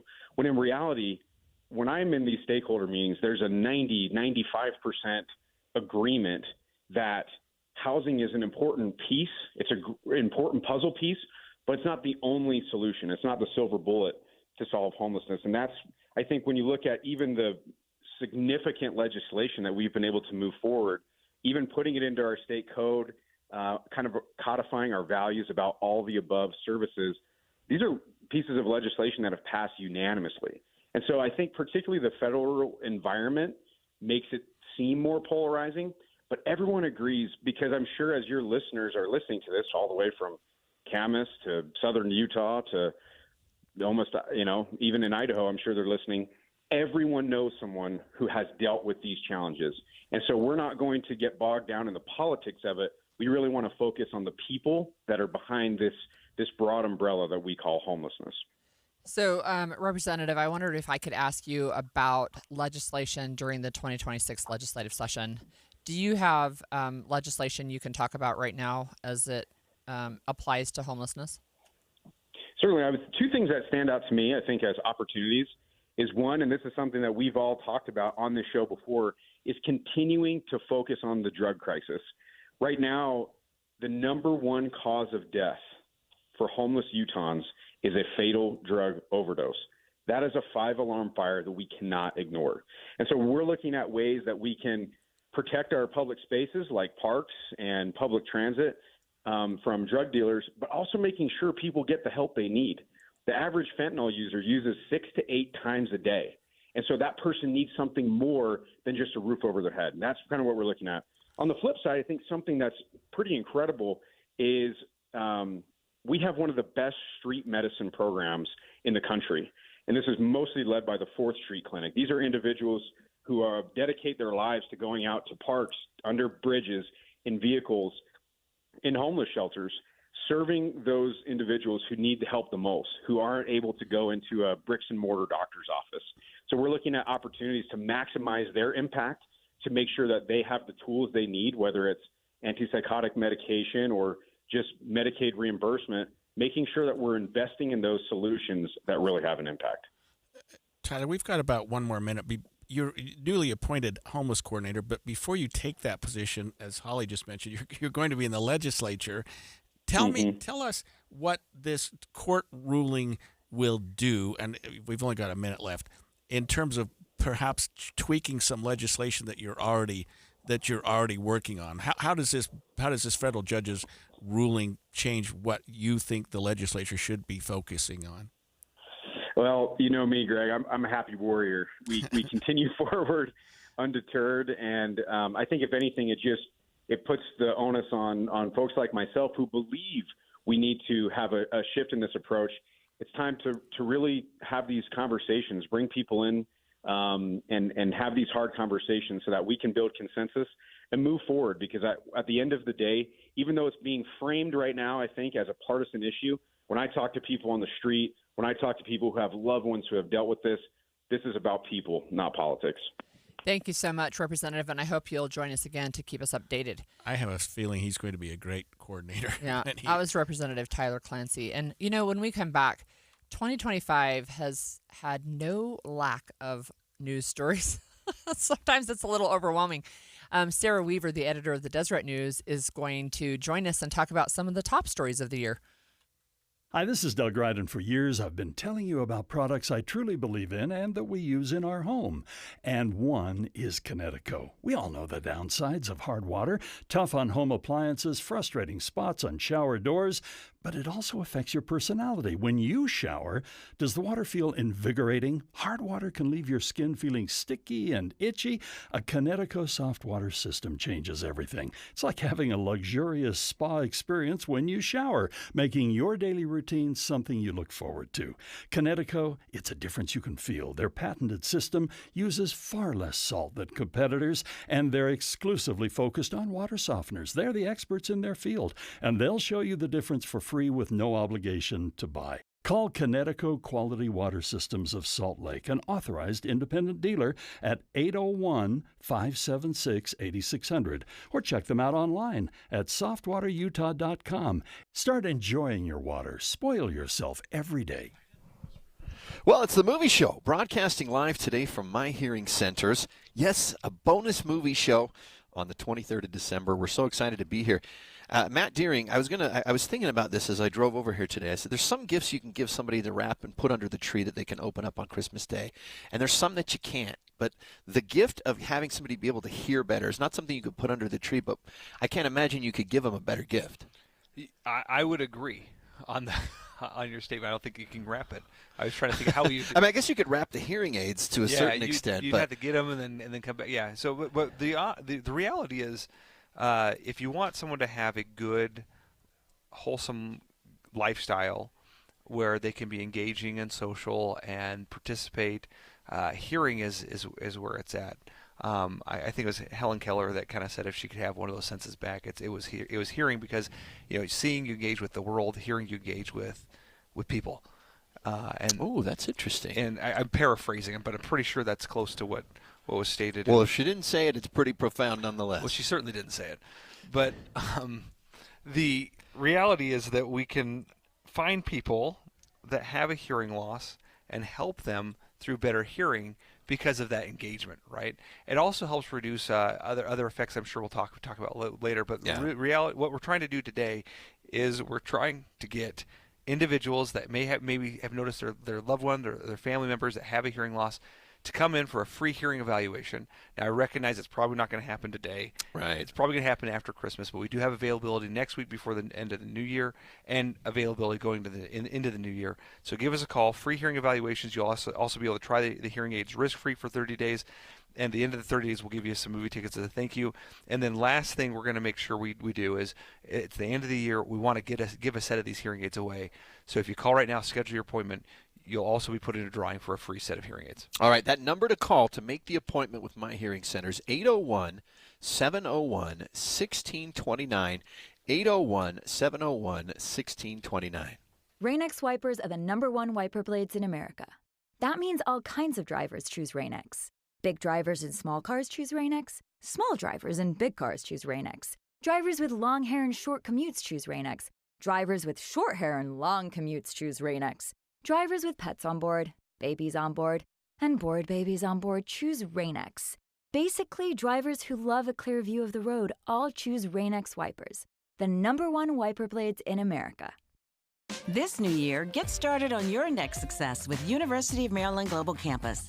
An accredited state university, UMGC offers online and hybrid classes, along with more than 135 skills-based degrees and certificates in fields like business, cybersecurity, healthcare, and more. Gain the skills you need to achieve your career goals. Apply now and save with no application fee. Classes start January 7th. Learn more at umgc.edu. Certified to operate in Virginia by Chev. Any Hour Services can help you make sure your furnace keeps you warm this winter. Whether you need a tune-up, a repair, or a second opinion about replacing it, call Any Hour Services or visit anyhourservices.com. Do you worry about how much someone drinks? Do you feel neglected or unloved? If you answered yes to any of these questions, you are not alone. Al-Anon and Alateen can help. Call 1-866-200-0223 or visit alanon.org/help. Come on, the meeting's already started. Sometimes it's important. Last call, boarding gate number 9. Sometimes it's urgent. Tripper alarm. Sometimes it's vital. Hospital treatment within 1 hour of a stroke can prevent lifelong disability. If you notice someone experiencing sudden weakness on one side or having a problem speaking, walking, or seeing, call 911 fast. Stroke. Know the signs. Act in time. A message from the National Institute of Neurological Disorders and Stroke. And expanded Inside Sources. Inside Sources. So one of my favorite people here, Sarah Weaver, editor of the Deseret News. And we started this show a little bit over 6 months ago, and it has been nonstop breaking news since we started the show. It seems like something has happened almost every week. We come in Monday morning, and it's like, and we're like, what happened over the weekend? Yeah, right. And every weekend, it feels like there's so much news this year. So, Sarah, thanks for joining us, first of all. And second of all, how do you even parse out what you consider a major news stories when every single day feels like it has a major news story? Well, first of all, it's great to be here to talk about this very historic year that is 2025 and the lessons that we learned. And it has been hard to be in a newsroom this year. You guys are right. There were 20 days starting in September with the shooting of Charlie Kirk and ending with a religiously targeted shooting at a Michigan meeting house. And the death of President Russell M. Nelson, and the ordaining of a new Latter-day Saint prophet in President Alan H. Oaks, where almost every single day news was just hitting. And you sort of thought, I just want to rest for an hour. Yeah. Yeah, and you spoke at the outset about the Charlie Kirk shooting. It was something that it hit home. I mean, it was right here. It was right in our backyard, right down at Utah Valley University, and it was international news. And I think it shocked. I know we Utahns looked at it and thought, and I know the governor said the same thing, like that couldn't happen here, but it did, and that's become one of the overwhelming news stories of the year in the state of Utah, I think. Well, and in the country as a whole. Because everyone's wondering what direction the Republican Party will go, what role will Turning Point USA play, and then just to think that something like that could happen in your own backyard. Mm-hmm. You know, I have 2 daughters who live in Utah County. Both were considering going to that event, so we all had friends there. We all knew young people there. 3 young journalists from the Deseret News witnessed this. And that is a very traumatic thing to see and to actually process. And then in the days that followed, we saw some really interesting things come up. You know, Erica Kirk actually forgives the shooter at her husband's funeral. And then we had another heart-wrenching story right here in the state because the parents of the suspected shooter were the ones who turned him in. And so just like everything this year, there are these tragic events, and there's sort of a rising above those circumstances. And a lot of people are doing their best to make sense of these things and to do what's right. Yeah. Yeah, you mentioned the change in the church. So the Church of Jesus Christ of Latter-day Saints lost a prophet and gained a prophet. President Russell M. Nelson passed away. The Catholic Church has a new pope this year, and our country has a new president. I mean, I don't know that we've ever had a year where 3 significant changes like that all occurred, and that's been sort of huge in the news, hasn't it? Yeah, well, the world said goodbye to Pope Francis in April. That is always hard when you lose someone that you look up to for guidance and direction. From that, we got Pope Leo, and now you say, okay, what direction's coming next?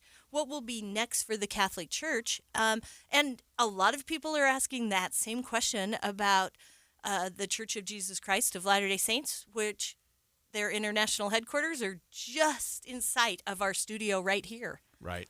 You know, what stands out to me about Pope Leo is that he is very, very pro-immigrant and very, very outspoken. And what stands out to me already about President Oaks is that he is doing things a little differently. He did not announce temples at the General Conference in October, the first one that he presided over as the presumptive president. And then there was a surprise temple announcement at a fireside just a couple weeks ago. I think he is a prophet that thinks about the one, that thinks about the international church. The first thing he did is stand up in General Conference. He was leading conference as president of the Quorum of the 12 Apostles and would be ordained as president of the church after President Russell M. Nelson's funeral a few days later. But he talked about a continuity of faith. He wants everyone to have faith, and then he asks the whole church to give service. And one of the ways that Latter-day Saints serve is through temples. President Nelson loved to announce temples. He announced many temples at 200. 200, yes, at almost every general conference when he was prophet. And President Oaks said, I'm not going to announce temples today. And then he actually surprised everyone by announcing a temple for Portland, Maine during a Christmas devotional. And the people who will be served by that temple got to hear that news first, and I think that's very sweet. Mm-hmm.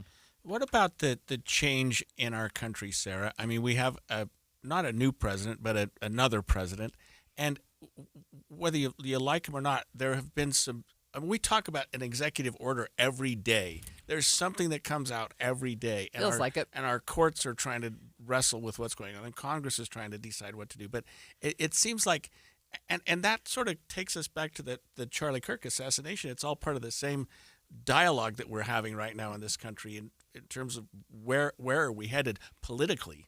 So President Donald Trump is inaugurated in January, and it feels like 4 years instead of just 12 months because we've dealt with DOGE and we've dealt with tariffs, and it feels like every single day we're grappling with trying to respond or contextualize something that President Trump has said. You know, I have a quick question about AI. So AI has been in the news a lot. We've talked about it a lot on our show, both from the perspective of governance, like what are the policies surrounding AI, but also from some of the things that we're seeing with, AI toys that are telling kids to do naughty things, those types of things. Tell us about some of the AI stories that stood out to you. Well, and also there was a whole bunch of stories about AI relationships. Is AI actually becoming a companion to people who don't have that. What does that look like? How does that impact things like marriage and dating? And there was also some big discussions about AI and faith. Elder Garrett W. Gong from the Church of Jesus Christ went to a summit in Rome in October where they actually debated the ethics of AI and how AI plays into faith. No one wants AI to replace God. No one wants AI to give spiritual direction. Yet, as in so many things, especially in the Church of Jesus Christ, AI can help with family history research. AI can do a few things. Should AI write religious sermons?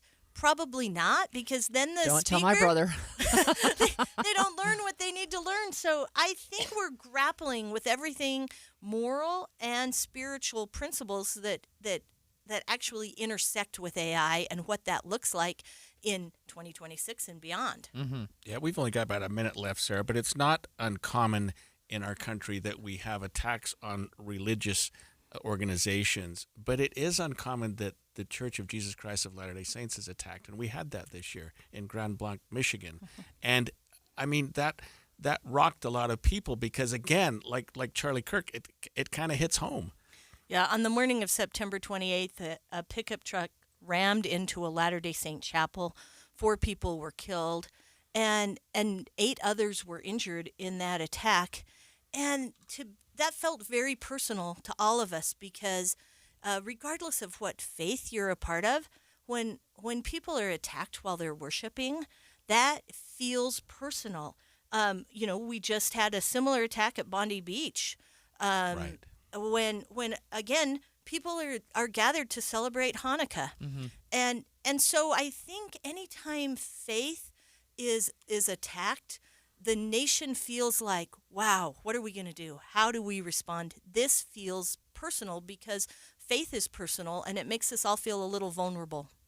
Thanks, Sarah. That was Sarah Weaver with the Deseret News, and you're so kind to come into studio so often, and we're looking forward to what we're going to be talking about next year with you. Well, it's always been a pleasure to have spent so much time in 2025 on the radio with both of you. Thank you. When we come back, we've been taking some time this week to slow down and reflect on different stories and traditions of Christmas. We'll check in with Lois Collins, who covers a lot of family issues for the Deseret News, and share what's on top of her mind this time of year. It's 10:30 at KSL News Radio. I'm Cameron Elliott. KSL's top local story this hour: a motorcyclist has died and 2 teens are in the hospital after police say one of the teens crossed into oncoming traffic. Taylorsville police say that just after 11 p.m. last night, a 17-year-old driver crossed into oncoming traffic on 5400 South and hit a motorcyclist. The motorcycle had also burst into flame, but he had been thrown from the motorcycle. Lieutenant Aaron Cheshire says the driver of the car then smashed into a telephone pole, throwing a 17-year-old passenger from the car. The motorcyclist was taken to the hospital and was declared dead. The 2 teens are in serious condition in the hospital, and the driver is being investigated for drunk driving. Our top national story this hour from ABC News: a search is underway in New York for the Grinch who tried to steal Christmas for children in need. A nonprofit organization that collects donations for homeless and needy children says $50,000 worth of toys were waiting to be picked up on Sunday, but instead they were taken by thieves. We don't just give random toys. We make it a very personalized experience, and these items were things that the kids really expected that they were getting, and that they were getting from Santa. I mean, they believe in the magic of the holiday. Melissa Dukovsky is the founder of Toys of Hope. She says a steady stream of donors are now trying to help replace what was lost. Your money at this moment: the Dow is up 73 points. Coming up, more record-breaking warmth. KSL traffic is next. KSL News Time at 10:32. The sources where we get our news matters. When you listen to Utah's Morning News, we want you to feel the stories are important to you and trustworthy. This is Amanda Dixon. And I'm Andy Farnsworth. Join us weekday mornings on KSL News Radio. The movie show is coming to you live today from My Hearing Centers at one of their many Utah locations. We're at the Sandy location at 90th South, 700 East. I've got Matt Deering here with me, and Matt's got an offer so that you can try out the latest in hearing aid technology after you get a free hearing test and a free hearing evaluation. That's a lot of free. Yeah, well, we try to make it easy for individuals because the reality is, again, I think I've said this before. No one when they were 10 and to 15 years old said, I can't wait until the day I can get a hearing aid. True. That wasn't not one of the thing. things you look forward to. No, it isn't. And honestly, I recognize that a lot of people see that hearing aid might be associated with aging, right? Because typically it's people that are older, and as we get older, we do tend to lose our hearing more. The reality is that the number one cause of hearing loss, though, is still noise exposure, right? It's all the exposure we have. So if you work or live in a noisy environment, if you're commuting to work or whatever, those are the things that are going to lead to a hearing loss. It's not necessarily just because you're getting older. So if you have a hearing loss, it's a great time to come in. We're doing free hearing evaluations for anyone that calls today during the movie show. And then if you do attend your appointment, at the end of the appointment, if you have hearing loss, we'll let you try the latest technology, risk-free, for 30 days. At the end of that, we'll give those gift cards to some movies. Well, and one of the cool things about calling during the movie show today is you're going to give away a pair of these hearing aids. Yeah, a pair of the Bluetooth Classics, or BCTIXs, from Signia. And so I was kind of just refreshing my memory on some of the things that it does. Yeah, I kind of forgotten. It actually has 22% improved speech understanding in noisy groups against the competitors. That's one thing we haven't talked about. So it is cutting-edge technology. The ability to be able to help you hear 22% better than the other leading technology is incredible. That's why we really want people to try it for themselves. So even if you have a hearing aid right now, here's a chance to try these out for free, or risk-free for 30 days. Yep, and then you're going to be able to say, hey, this is something better, or maybe not. Either way, you come back. If you want to keep the hearing aids, we have special pricing. If you're happy with the current technology that you have, we'll still give you those movie tickets. So 801-701-1629. That's 801-701-1629 to make that appointment with My Hearing Centers. Attention Jazz Nation. We know you've been waiting on the edge of your seat, and the time has finally arrived. All tickets are available now. Let's go! Your favorite players will be back on the court, bringing the energy all season long. Whether you're looking for season tickets, mini plans, or single game matchups, there's a perfect option for every kind of fan. Show up loud and proud at Delta Center this season. Don't miss your chance to be part of the action. Buy your tickets today at UtahJazz.com.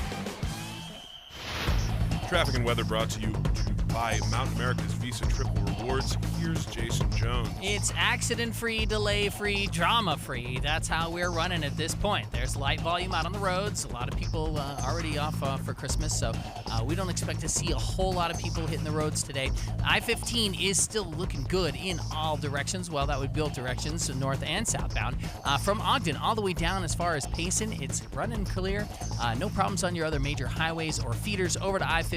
It's all looking good at this point. Step aboard history, walk through recreations, see real artifacts, and feel the legacy of Titanic, the exhibition. Open now at the shops at Southtown in Sandy. Tickets at thetitanicexhibition.com. I'm Jason Jones in the KSL Traffic Center. We should see more breaking warm temperatures in the 60s today, Christmas Eve and Christmas Day. But we do start to see some showers move in tomorrow, lasting through Friday.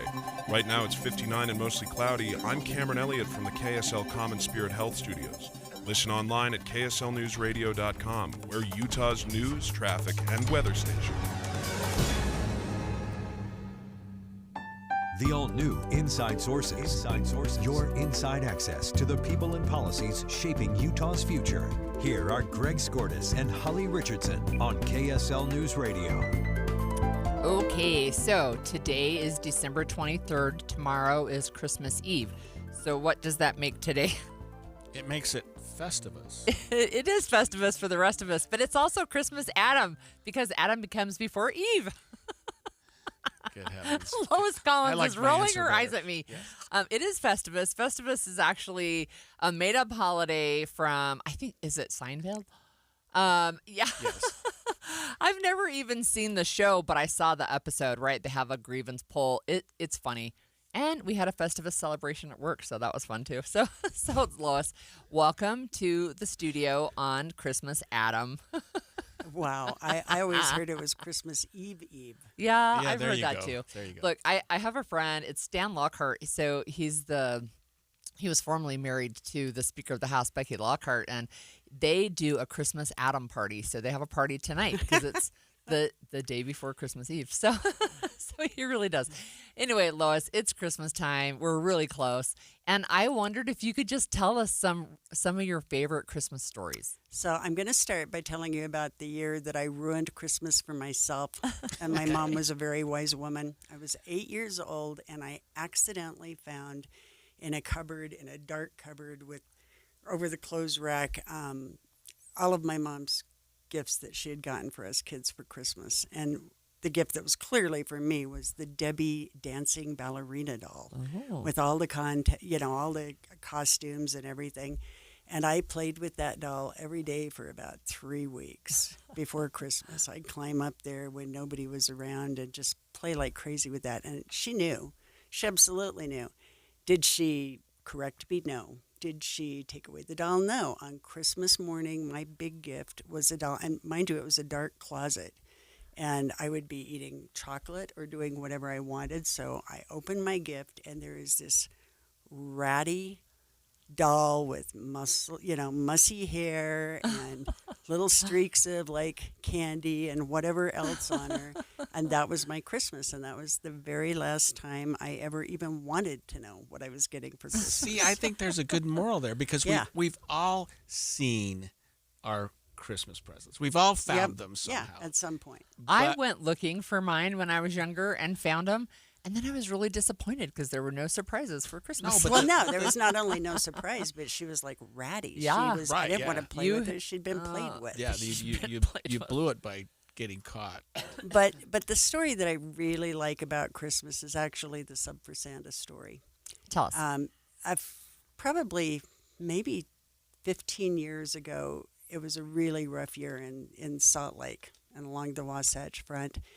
And Sub for Santa folks called and said, can you do something? We have more than 1,000 kids. Wow. Which is a lot of kids.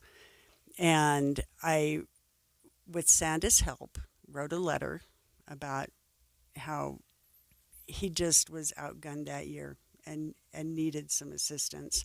And not only did hundreds of people show up, but John Huntsman, the late John Huntsman, called and asked one of the night reporters for my phone number.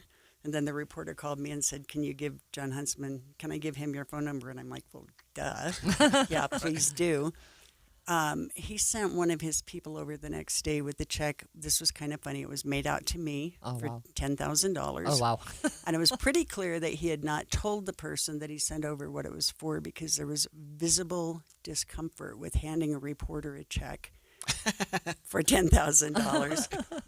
And I've always joked that I'm a contrarian, but it's really true. So this person said, do you know what this check is for? And I said, well, yes, I do.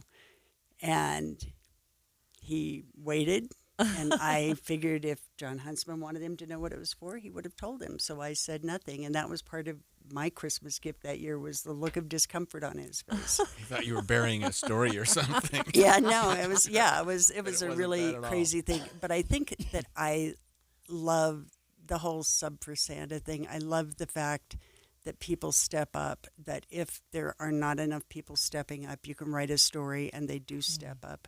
And somehow it all works out. And I also want to point out that some of the people that I know that are the most generous are people who have needed help. Mm-hmm. And there was a year when I questioned somebody that we had adopted because they wanted a lady-size shirt for supposedly a 4-year-old child. Oh. And I'm like, if you need a shirt, just say you need a shirt. Right. Don't try to pretend it's for your kid.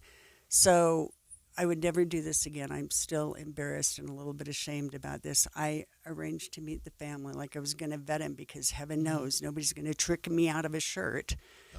And it was a child that had clearly a medical problem and was large. And we put them in touch with Pamela Atkinson at the time. We put the family in touch with Pamela, and Pamela got this child in to get medical care that they would not otherwise have had. So maybe there was a bright side to the fact that I was a skeptic. But I love that program, and I love the fact that people always show up for each other. That to me is Christmas. We've been talking a lot about this is coming up toward the end of the year also, and this year has been especially newsworthy, maybe even troubling in a lot of regards. And can you tell us just your thoughts about tradition and Christmas when you have something so awful. Maybe I'm overstating it, but it hasn't been a great year. And so we do still kind of hold Christmas and traditions and some of the things we want to do maybe even more precious than before. We do. We absolutely do. But we also hold, I think, a little bit more judgment because we look at how people are dressed, or we look the other way. We look at fancy houses where maybe they needed help for Christmas, and we go, well, they don't need help. Their house is nicer than mine. And we don't take into account the layoffs and the things that the tragedies that happen within doors that leave people vulnerable. And so I think that we are open-hearted, but sometimes skeptical, and maybe this is a time of year when, what are they going to do? Cheat me out of a shirt? We just need to be open-hearted. Yeah, you mentioned Sub for Santa, so this may put you on the spot, but did they still need help this year? In Utah County, last time I checked, they still had a few people. Salt Lake County was doing okay. The thing that you also have to bear in mind is it's not just those formal programs. Mm-hmm.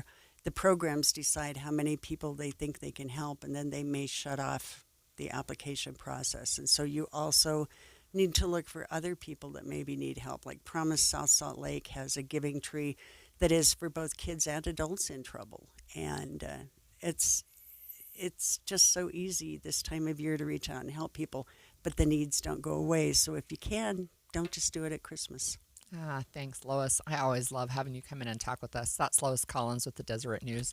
Christmas, Christmas, Christmas. And when we come back, we're going to join the movie show for another special movie show, the 4th of 5 in a row. KSL offers the best daily newsletter in the state. It's the 3 things you need to know. Every weekday, we deliver quality and relevant content to your inbox. No ads, no spam, just the 3 things you need to know to be informed about the world around you. Subscribe today. Visit KSLNewsRadio.com or text the word inbox to 57500. That's inbox to 57500. The movie show coming to you live from My Hearing Centers in Sandy today, and they're offering a deal now for KSL listeners. You can give the gift of hearing for Christmas. This is why I've decided to adopt that as the theme for today, Matt. I'll try to figure out how to incorporate it. Well, you're going to get some gifts. First of all, you're going to get movie tickets. At some point, we'll explain how you get all that. Somebody today that calls in and makes an appointment is going to get a chance to win the Bluetooth hearing aids. Yep. And then everyone who calls in and makes an appointment is going to get a free hearing evaluation and a free hearing test. You nailed it. So that's all the frees we're giving away today. I like it. Yeah, and the gift of hearing really kind of goes back to the idea that if somebody doesn't or isn't able to understand, and that's really kind of the misnomer of hearing loss. It's not really a hearing loss. You're still going to be able to hear things. But distinguishing between background noise and speech is more difficult because we're starting to lose things like our consonant sounds, right, which makes up 80% of our speech. And so when you start losing hearing, you're actually losing understanding. And that gift that we're giving back is helping you understand the individuals that you're communicating with, getting that social aspect back into your life, and being able to really live your life again. And so if you know somebody, this is a great time for you to give us a call. Well, and since you're talking about that, when you guys do the hearing test, you actually have them bring in the closest relative that they're going to talk to the most for that very reason. Yeah, we ask you to bring your loved one, your spouse usually, or someone that you're familiar with that usually has a higher frequency voice. Typically, higher frequency sounds are what we're starting to lose earlier in our lives. And again, that's your consonant sounds, that's women's voices, children's voices. That's where you're looking at people saying that they're just mumbling, right? It might not be that they're mumbling. It might be that we're losing those higher frequency sounds. When you come in, we'll identify that. We'll actually use that familiar voice in the testing, and then we'll show you in the testing, as we're in the presentation, what it would be like if you could hear those voices again as well. So to get these free things, to give that gift, call 801-701-1629. That's 801-701-1629. You got to call during the movie show, though, for the free test, the free evaluation, the chance to win the hearing aids, and the movie tickets. You got to keep your appointment to do all of that. But make that appointment now at 801-701-1629. Sometimes when our furnace stops working, it's something simple we can fix ourselves, if we only knew how.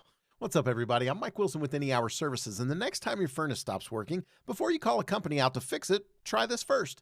Go shut the furnace down and make sure your air filter is clean. Go around the house and make sure the vents are open and there's nothing blocking the return air. If it's been a while since you've changed the batteries in your thermostat, go ahead and do that too. Then go turn the furnace back on, and if it stays on, you're probably good.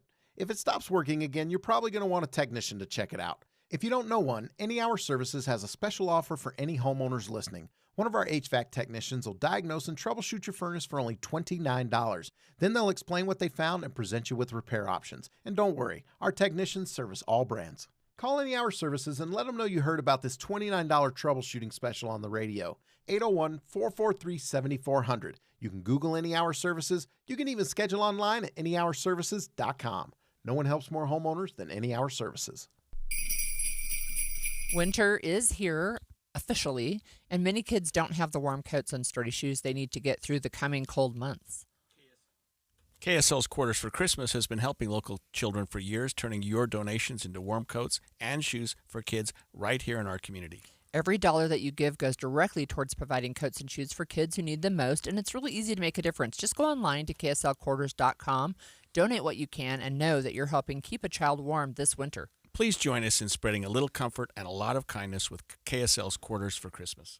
You know, most diets will help you lose a few pounds, but Soda weight loss will help you lose years. I lost 37 pounds on the Soda weight loss program 3 years ago, and I feel younger than I've felt in decades. And it's not because of how I look, it's because of how I feel. But you do look younger, Thank too. you. I let go of 70 pounds in 5 months, and then I looked at the before and after pictures of myself and was like, wow. It's something when you don't have to carry all of that excess weight around. And I was at a stage in my life where I didn't want to add drugs to my regimen. I wanted to reduce the number of medications I had to take. So the nutritionist at Soda Weight Loss taught me how to have a healthy relationship with food. And it was so helpful that I could text my nutritionist anytime I wanted to for advice, which helped me learn what I needed to know so that I could keep it off. And right now, this is the perfect time to join, because if you join now, your partner joins for free. It's the perfect gift for both of you. It's at Soda Weight Loss. SOTAweightloss.com, because soda is, say it with me, Amanda, state of the art. Join Mike Stevens of Capital Wealth Advisors for Retire Right Radio, Saturdays at 5 a.m. and 9 p.m. That's Retire Right Radio with Mike Stevens, Saturdays at 5 a.m. and 9 p.m. Inside Sources. We do have another movie show today, but before we get there, you have a couple things you want to remind us about. I know. So we already talked about It's Festivus, also Christmas Adam, because it's the day before Christmas Eve, which I cracked myself up. Now, I'm so I funny. had never heard of either of those until recently. Festivus is some sort of festival for the rest of us, and then Christmas Adam precedes Christmas Eve. Okay, so it's December 23rd. On this day in 1779, Benedict Arnold was court-martialed for improper conduct. I think we know how that all worked out.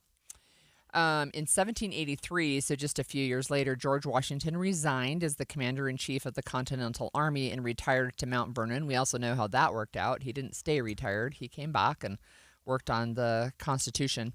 On this day in 1805, Joseph Smith Jr. was born in Sharon, Vermont. So for people who are members of the Church of Jesus Christ of Latter-day Saints, he's the founder of that religion. 220 years ago is his birthday. And then in 1823, Visit from St. Nicholas was published anonymously in a New York newspaper.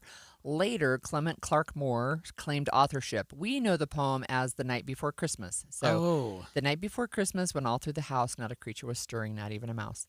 It was published originally on this day just over 200 years ago, 202 years ago. That's interesting. Yeah, because now it's part of Christmas lore. I mean, it's it is what we all talk about. Yep, it is. And I guess I have one more fun fact. In 1888, Vincent van Gogh cut his ear off. So thank you for that. Poor guy. Yeah. Okay. Well, we do have Andy Farnsworth and Rachel Wagner joining us for the movie show. They're starting that in an hour. But tell us where we're going, Andy. Well, what do you mean where we're going? What movie are we going to? Today? Oh, yes. So we're going to talk about the Timothée Chalamet movie that's opening on Christmas Day called Marty Supreme, which I haven't seen. Okay. I have seen it. How are you going to talk about it? Okay, well, good. I'm not. I'm going to let Rachel talk. We're going to turn it over to Rachel then. Yeah, so it's about Timothée Chalamet's character Marty, who wants to become a world champion ping pong player. Table tennis. Yeah. Amanda corrects me every time I say ping pong. In the 1950s, and this is a very artistic film. I think a lot of people will think it's like a mainstream film, but it's really more of a artistic film. if that makes sense. No.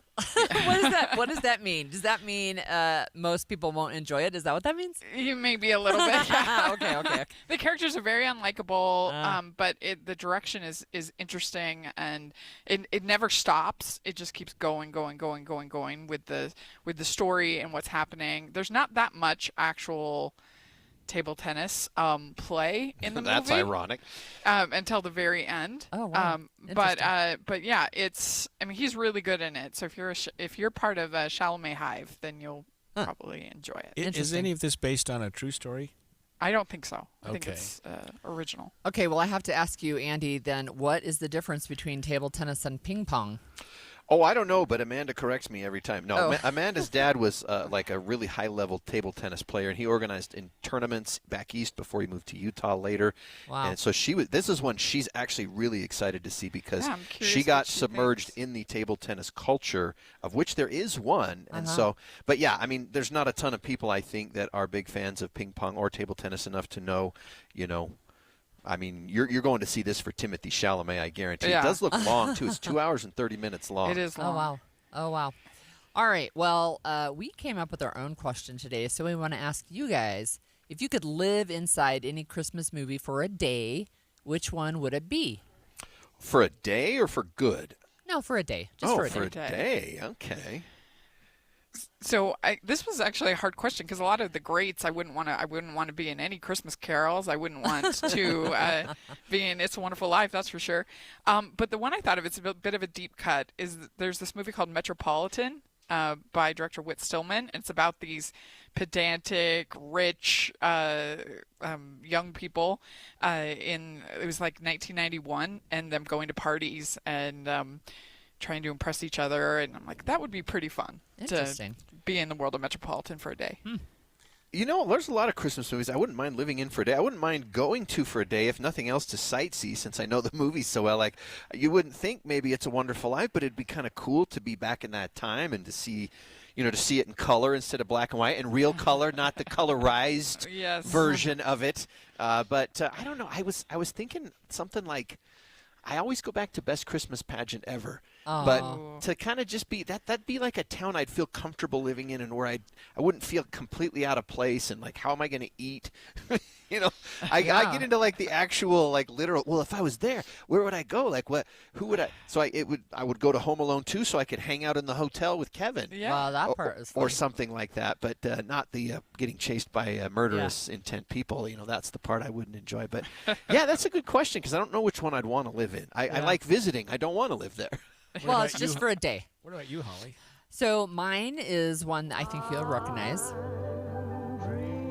So the movie White Christmas, or its precursor, Holiday Inn, I just think that this, romanticized Vermont, snowy winter, I really do that. like it. It really is fun. I love snow in December. Unfortunately, I don't love it in January, so I'm probably in trouble this year. Yeah, since you didn't get any of it in December. I know. Yeah. That's what I mean. Well, I also thought of Arthur Christmas. That would be pretty fun. Oh, yeah. To be in the world of Yeah, Arthur that's Christmas. true. I'll tell you where I want to be for a day, and it's the place where everyone's happy, everyone is singing, and even when the Grinch is hassling them, there's no place like Whoville. Wouldn't you love to go there for a day, Rachel? That would be pretty fun. It would be pretty fun. It was pretty fun. Whoville, yeah.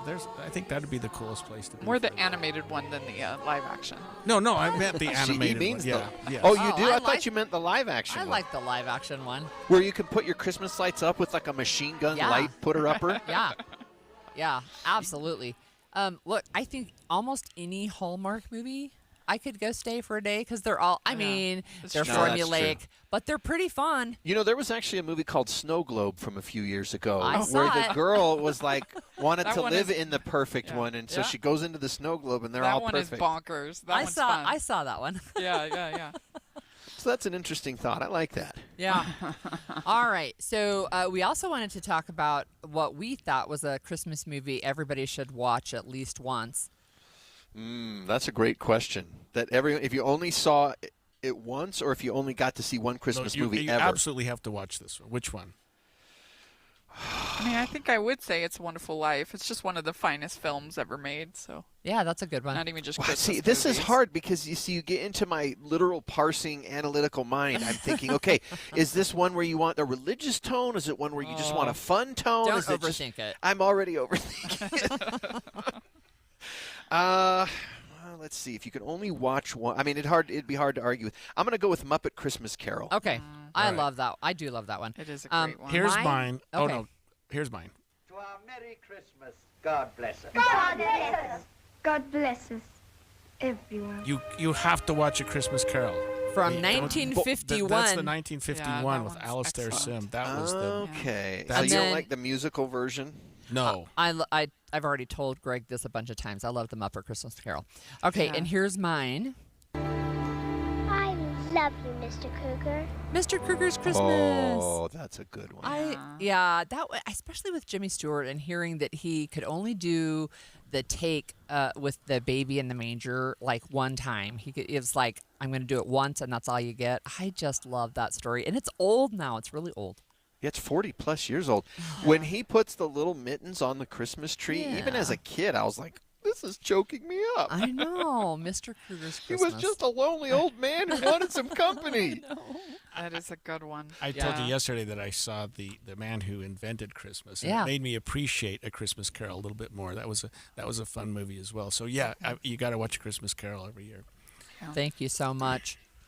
Well, Holly and I are going to be taking some time off with family for the rest of the week. We hope you have a Merry Christmas and a happy holiday next week. We will be back on Monday, but stay tuned because there's more from KSL Movie Show. That's coming up next. And tomorrow as well. So, Merry Christmas, you guys.